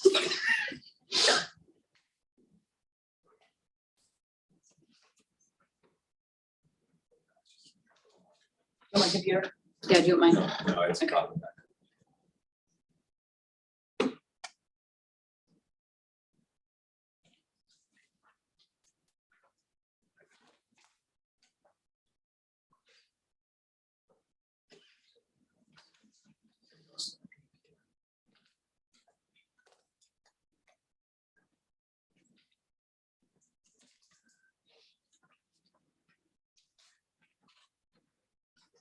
Recommend actions to approve to accept the following donations from anonymous donor. Oh, Amber Teresa. Motion second. I'm going to read the Oh, recommend action. Approval of the $300 for Tipp Athletic Department, $300 for Tipp swim program to sponsor their season. Motion has been made by Mrs. Dunaway and Mrs. Drum. Any discussion? Just thank you. Thank you for the donation. Thank you to We the appreciate anonymous them. donor, yep. All right, Mrs. Fox, please call the vote. Dunaway, Yes. Drum, Yes. Baines, Yes. Patry, Yes, Zakor. Yes. motion passes. Mr. Stefani just handed me a note asking if I wanted to move item O of the agenda related to supplemental positions. I think that would make sense. I would entertain a motion to move 9O to 9B. Is there a motion? I move. Second. Motion by Mrs. Drum, and then second by Mrs. Zakor. Any discussion? Mrs. Fox, please take a vote related to moving item 9O to 9B. Drum, Yes. Zakor, Yes. Dunaway, No. Baines, Yes. Patry. Yes. Motion passes. 9O supplement positions is now 9B. Every subsequent letter will just move down the alphabet. Item 9B, recommend approval to employ the following supplemental positions for the 2022-2023 school year pending proper certification and paperwork. Supplemental staff are as listed on the agenda items. Is there a motion? I I'll move. move. And I'll second. All right. Gracious, Mrs. Drum, to allow you to have that, Mr. Mays. Mr. Mays makes the motion. Mrs. Drum second. Any discussion? Ms. Fox, just call the vote. Baines, Yes. Drum, Yes. Dunaway, Abstain? Patry, Yes, Zakor. Yes. motion passes. Next item, 9C. LT ball donation acceptance, approval to accept LTPA, forgive me. Thank you. I'll make the motion. All right. To approve a $10,000 donation from the LTPA, LT Balls Parent Association, which will be used to purchase 5 Demco CEF IDEA Island tables. The tables will be used in the USTEM Marketplace Lab, formerly the computer lab. Motion by Mrs. Dunaway, is there a second? Second. On it. Oh, that's Mrs. Drum now, Mr. Mays. So Mrs. Dunaway and Mrs. Drum. Sorry, those slap that. Discussion? Any discussion? Mrs. Dunaway. Hey, real quick, because it's 11:30, you can say ask for the agenda instead of reading it, because it like we usually do that. I'm with you, but Yeah, it's a donation. so No, donations for sure. I'm trying to read it. Yeah, I got you. I got you. Thanks for coming, everybody. Yeah, guys, thank you for coming and sticking around. Let them math sex this. Nobody loves us. I know, like, right? Thank you, Mr. Hey, thank you. Why did you get here? Yeah? Kathy's You've been here excited. the whole time? Yeah. How many lunches have you had? Have you eaten, you've had like 3 meals. And Dawn, don't She's- forget Dawn, that's Over right. there. That's right. Don has his reserve seat right here. That's right. Colin's excited she got in the room. I was under the Christmas tree, so. A little bit more room. All right. I think everybody can hear us now, so Yeah, so nice. It's got a lot Mrs. to do. Dunaway, Mrs. Drum. Mrs. Fox must take the vote. Dunaway, Are we on donation? Oh, yeah, drum. Donation. Is Mrs. Dunaway on the $10,000 donation from the Yes. LTPA, seconded by Mrs. Drum. Yes. Maines, Yes. Petrie, Yes. and Zakor. Yes. Motion passes. Next item is the Miami County Foundation grant acceptance. Recommend action is approval to accept $6,205 from the Miami County Foundation for the following grant purchases. Tippecanoe Middle School and Tippecanoe High School music stands, Stephen Monis, $4,200. And LT Ball Intermediate Environmental Design Software, Amy Rescal, $2,005. I'll make the motion. Motion by Mr. Maines. Second. Second by Mrs. Dunaway. It's a race. I'm done. All right. I know it's late, but could I make a little comment? No, absolutely not. Go ahead, Mr. Are you crazy? It was interesting. Everybody sees music stands. And so, nice black metal, nice and statuesque and sitting there. And I talked to Mr. Manath and he said very appreciative that the music stand showed up. But each music stand showed up in 3 pieces. And so the band, together. the band, yeah, the band and the Yeah, music it's a good department, they have to project. put them together to make sure that before they get their donated items, they have That's to funny. assemble them. So- Gotta work. So, Gotta yeah. work to earn your stuff. There you go. All right. Any other discussion? Thank you very much for that illuminating explanation, Mr. Stefanik. Mrs. Fox, please take the vote.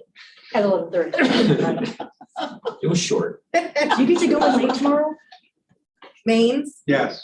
Dunaway, Yes. Drum. Yes. Petrie, Yes, Zakor. Yes. motion passes. Next item, 9E, Garmin Miller contract. The recommend action is approval of the proposed pre-bond issue services agreement between the Tip City Schools and Garmin Miller. Is there a motion? Motion. Motion by Mrs. Drum. Is there a second? I'll second. Second by Mr. Maines. Mrs. Drum, any discussion? No. Mr. Maines, any discussion? No. Any other board members, any discussion? All right. Mrs. Fox, please call the vote. Drum, Yes. Maines, Yes. Dunaway, No. Petrie, Yes, Zakor. Yes. motion passes. Next item is 9F, OFCC Expedited Local Partnership Program, also known as ELP Resolution. The recommended action is to approve the proposed resolution that will initiate the ELP application process. Is there a motion? I'll make the motion. Motion by Mr. Maines. Is there a second? Second. Sweetie. I'm sorry, who was that? Me. Dunaway. Mrs. Dunaway? Is Beth Dutton? Is Beth Dutton here? All right. Who wants to go to the So, train station? Mr. Maines, any discussion? No. Mrs. Dunaway, any discussion? Nope. Any other members of board discussion? Don, session. All right, let's try running a little bit here. We're slap Here, no, happy. this, I We're all know, slap happy tonight. I get it, I got it, same here, all right. All right, Mrs. Fox, please call the vote. Maines, Yes. Dunaway, No. Drum, Yes. Petrie, Yes, Zakor. Yes. motion passes. Next item is Department Coordinator Memorandum of Understanding. Can I make a motion? Remember earlier you told me to wait until the individual item? Just in the, is that now? That's fine. Okay, in the consideration of time, can we just table this until January? So Mrs. Dunaway has made a motion to table item 9G. Is there a second? No, oh yeah, sorry, it's Jean. Yes, I'll second. Second by Mrs. Drum. Dunaway. Any discussion? All right, Mrs. Fox, please call the vote to table item 9G until our next regular meeting. Dunaway, Yes. Drum, Yes. Maines, No, Patry, No. Zakor. Yes. Motion passes.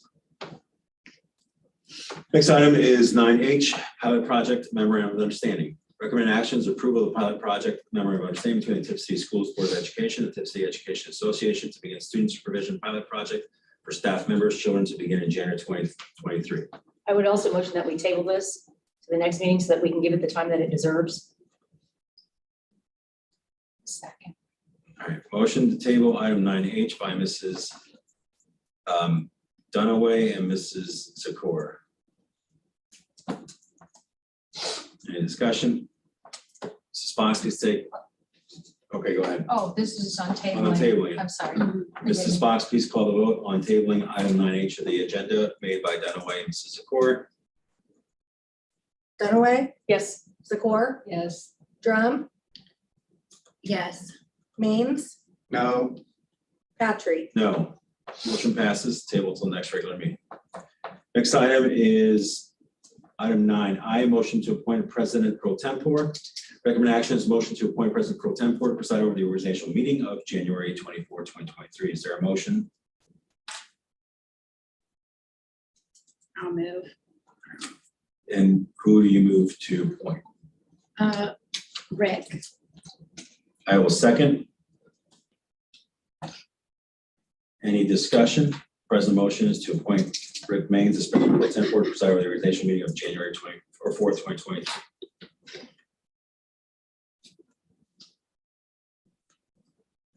All right, Mrs. Fox, please call the vote. Drum, Yes. Patry, Yes. Dunaway, Yes. Maines, You can vote for yourself. Yes. Yeah, you're allowed. Just say it. yes, I was wondering, and Zakor. Yes.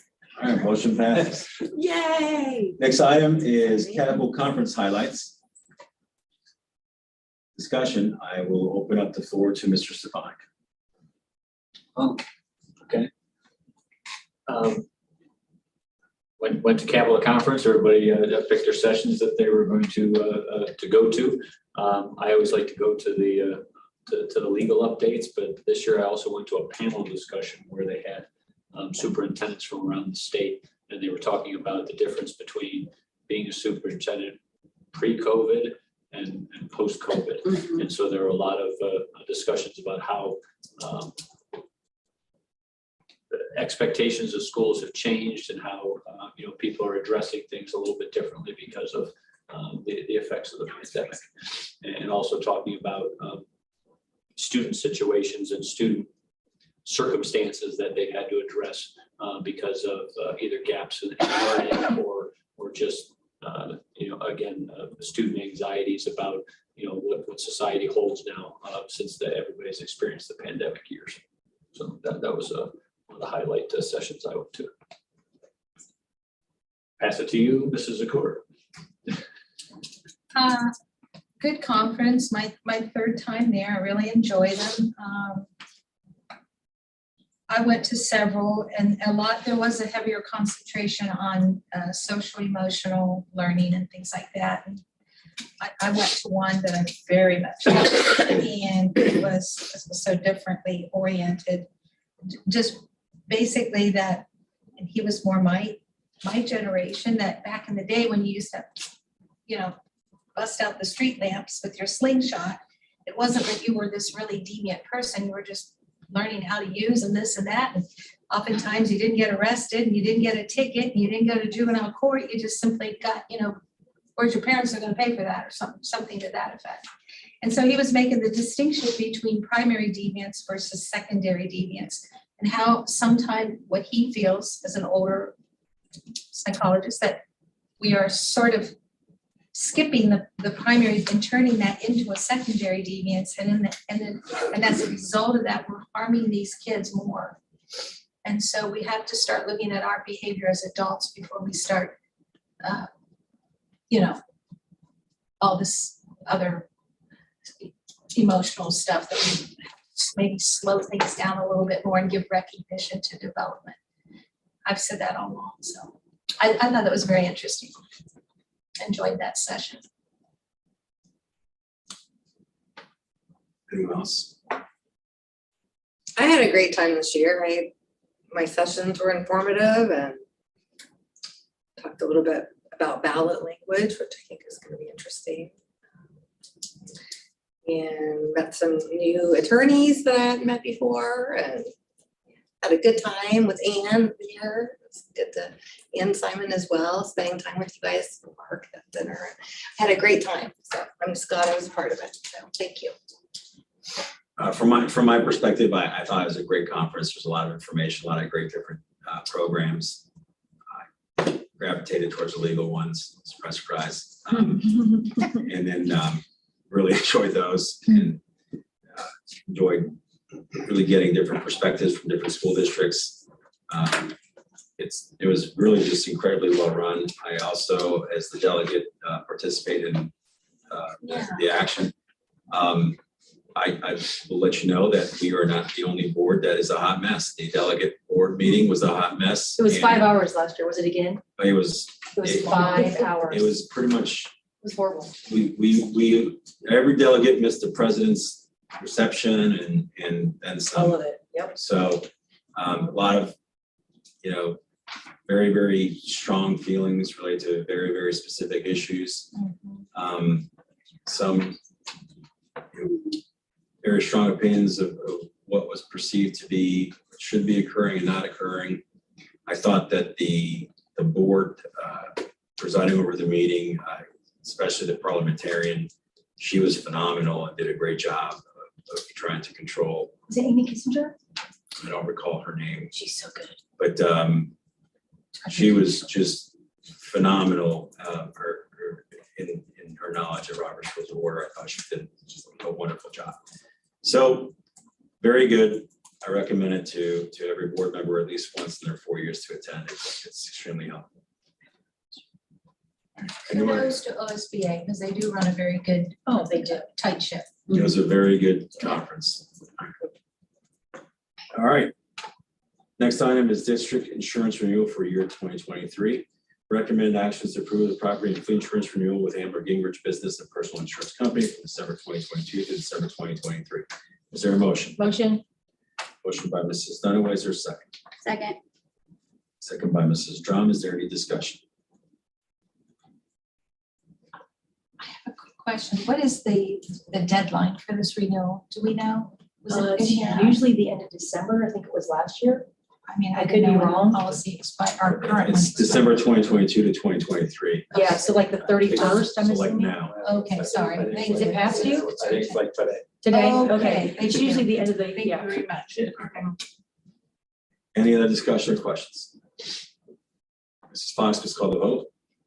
Dunaway, Yes. Drum, Yes. Maines, Yes. Patry, Yes. Zakor. Yes. Next item. 9L Enrollment Express Contract. Recommend actions to approve the Enrollment Express Contract from December 21st, 2022 to December 20th, 2023. Is there a motion? I would motion to table this because I don't know anything about it. I've never heard a word about this. It came out of the sky blue. Blue sky? Blue sky. Came out of nowhere. Motion to table. I'll second. Motion to table item 9L made by Mrs. Dunaway, Mr. Maines. Is there any discussion?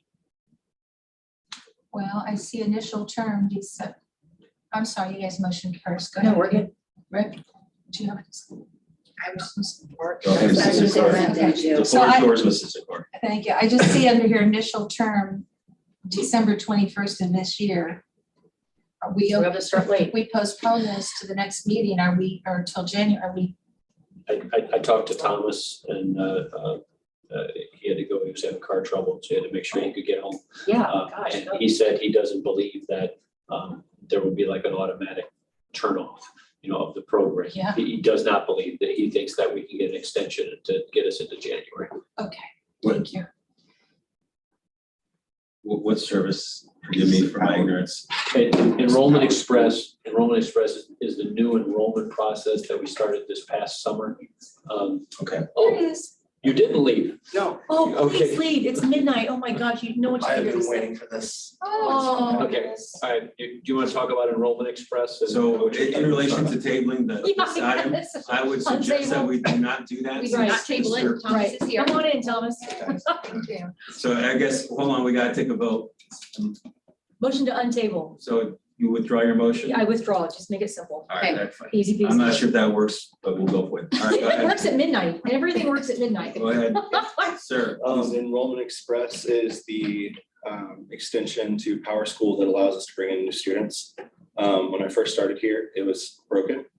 And between Beth Haddon, myself, and Deb Baker, we have our enrollment working really well. Yay, congrats. As far as like worrying about the deadline, Power School owes us a lot right now. Oh, it's been down for 6 weeks. What do you mean? It was four, it was a long 4 weeks, it It seemed like was 6. very long. It was, Is it working now? Because I still can't get on. Not today, My it kid's wasn't. great. where were you not get on? How are you? That's another time, that's not Okay. topic. Sorry. Yeah. If you see me at another time, I Not will. okay. No, it's still broken. Our Enrollment Express has a lot of effort and money put into it to make it functional. Right. When I got here, it wasn't. Stipend was paid to another employee.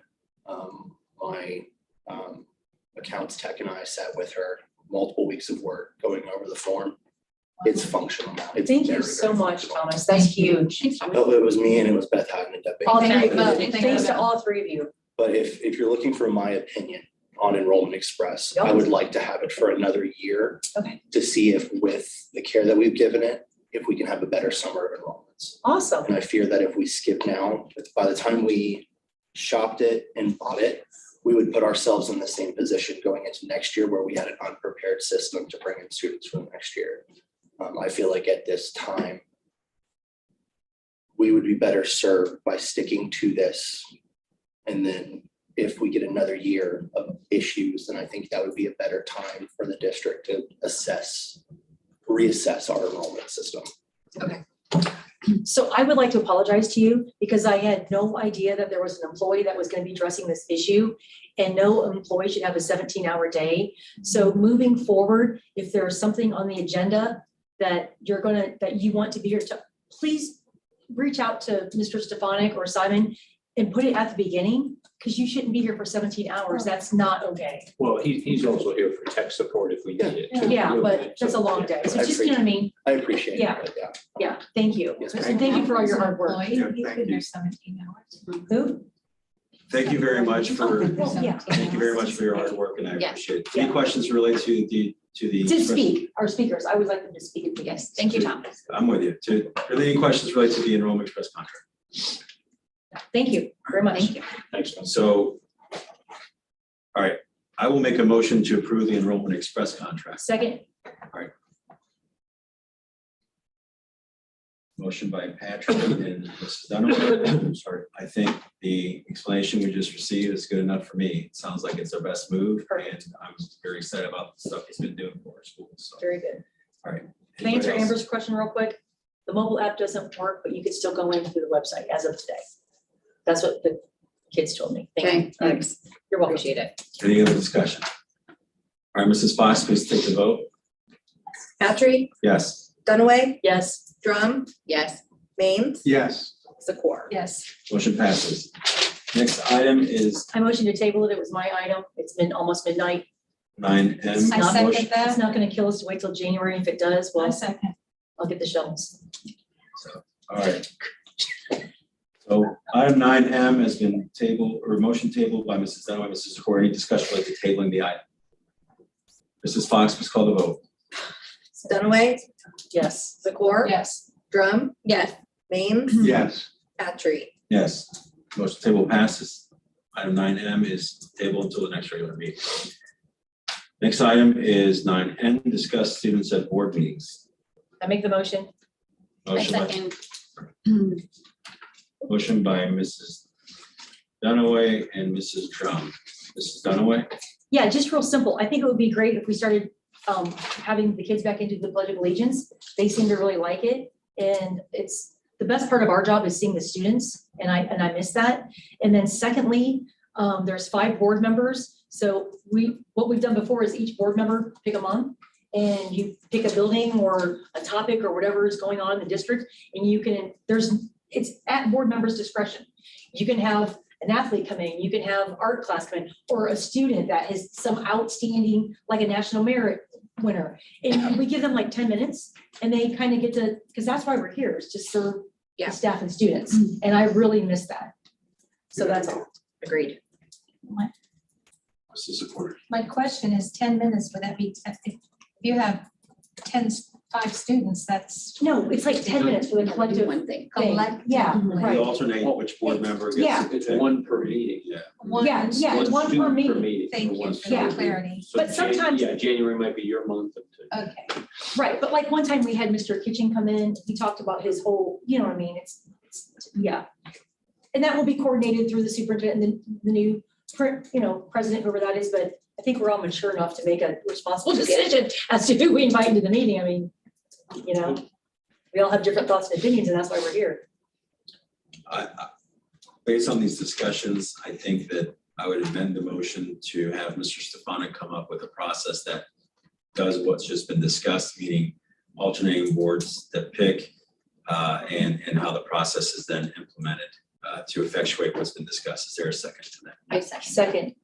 Discussion is, just make it alphabetical, Mr. Stefanik, it's easy, just, and your last. All right, so Mr. Stefanik, motion to have Mr. Stefanik You're effectuate first. to discuss, the students discussing at board meetings made, the motion amended by myself and Mrs. Drum. Is there any further discussion related to that?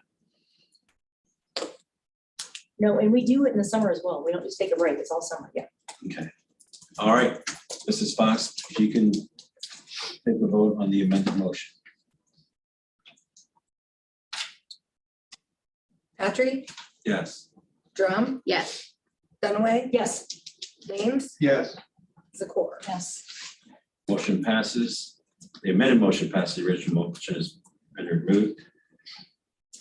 Item 9O, Montgomery County ESC and IEP audit. I'll make the motion. I would move to table this item 9O until our next regular meeting. Motion to table item 9O to our next regular meeting made by Patrick and Mr. Maines. Is there any discussion? All right, Mrs. Fox, please call the vote.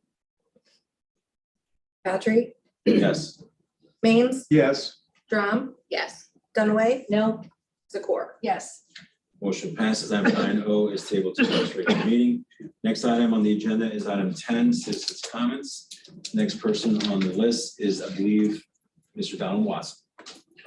Unless you wish to be Kathy, a sit up gentleman and let first. Mrs. Bone go. Kathy, sit up first. We're totally- Mr. we're Watson has teasing you, been a Mr. gentleman Don. and has gestured to Mrs. Bones. We were teasing you, Mr. Don. Gentle lady. I'll jump up here. I just noticed the podium is taller than you just about. Yes. It took me 7 years to realize that, by the way, sorry. Well, well, That's, yes. Well, that's heightism. Oh, that's close. He's just passing around things that I sent you all in your emails today. I sent them before, but I resent them.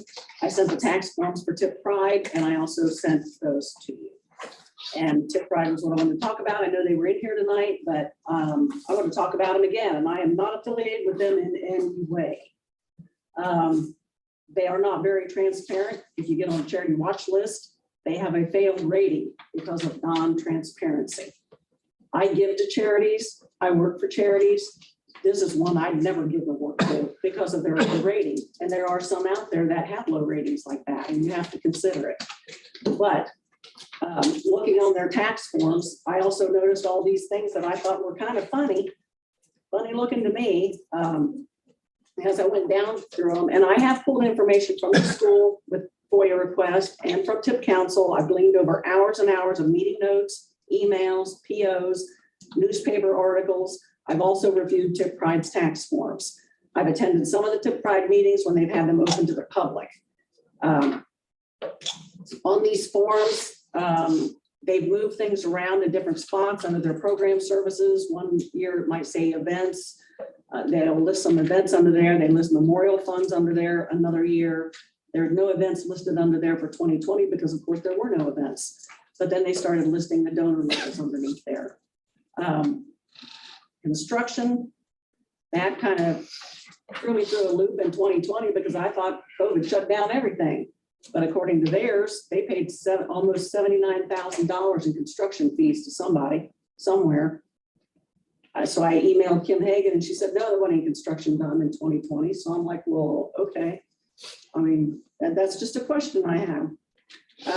Their year-end balance has been in the red since 2019. And people out there, you know, and the crowd that was out here tonight, they're like, oh, Tipp Pride, so great, so great, so great. I don't think they realize all the things that the taxpayers have paid at that stadium. Through the checks written from the school, written from the city, the taxpayers have paid more than Tipp Pride has paid into that stadium. We have paid for basically the turf that was written from the school. We have paid for the retaining wall that had to be put in for safety reasons. We paid for the bleachers on a loan. Gordon Haas took money, students and families donated to him to get that second student section of the bleachers, which was great. And I applaud him for that. There's a group at the United Methodist Church that also donated for the concrete pad that was laid at the entrance to the stadium so the students, band members, cheerleaders, and staff could enter the field safely because it wasn't safe. People don't realize all these other little pieces and parts that Tipp Pride had nothing to do with. Looking at all these numbers, I mean, I have asked Tipp Pride for things before. I've sat and looked at their financials, which are a piece of paper with some numbers on it. It's not a book. It's not anything like that. And they surely wouldn't give you their tax forms. So you have them now. And there's no legal fee. They stood in here tonight and of course the taxpayers have been paying their legal fees as well. And that's not just, and when you look at the donor forms, they're like the templates for the donor forms. So those donor forms are different. Part of the donor forms are the same, sections of them, but there's also the very first page is different. The first section's different. The second section's different for each donor. Section 16 and 17 are different. So that might have been a template, but somebody's drawing up these forms. And of course, it's the taxpayers footing that bill as well.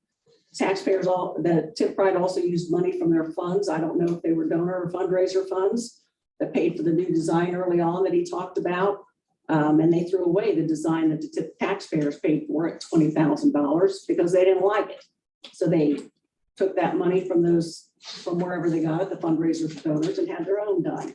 They also used that $35,000 of their funds to pay for Skystone Partners, a consulting firm in 2018 and 2019 to help them figure out how to raise funds because they weren't raising any. Apparently that money was for naught because they're still not raising any. I have an email from Mr. Kramer who reached out to JD Faust, said Tipp Pride does not have naming rights to the stadium. It was something verbal, something they talked about. I do now have in my possession the naming rights assignment agreement draft dated 2017.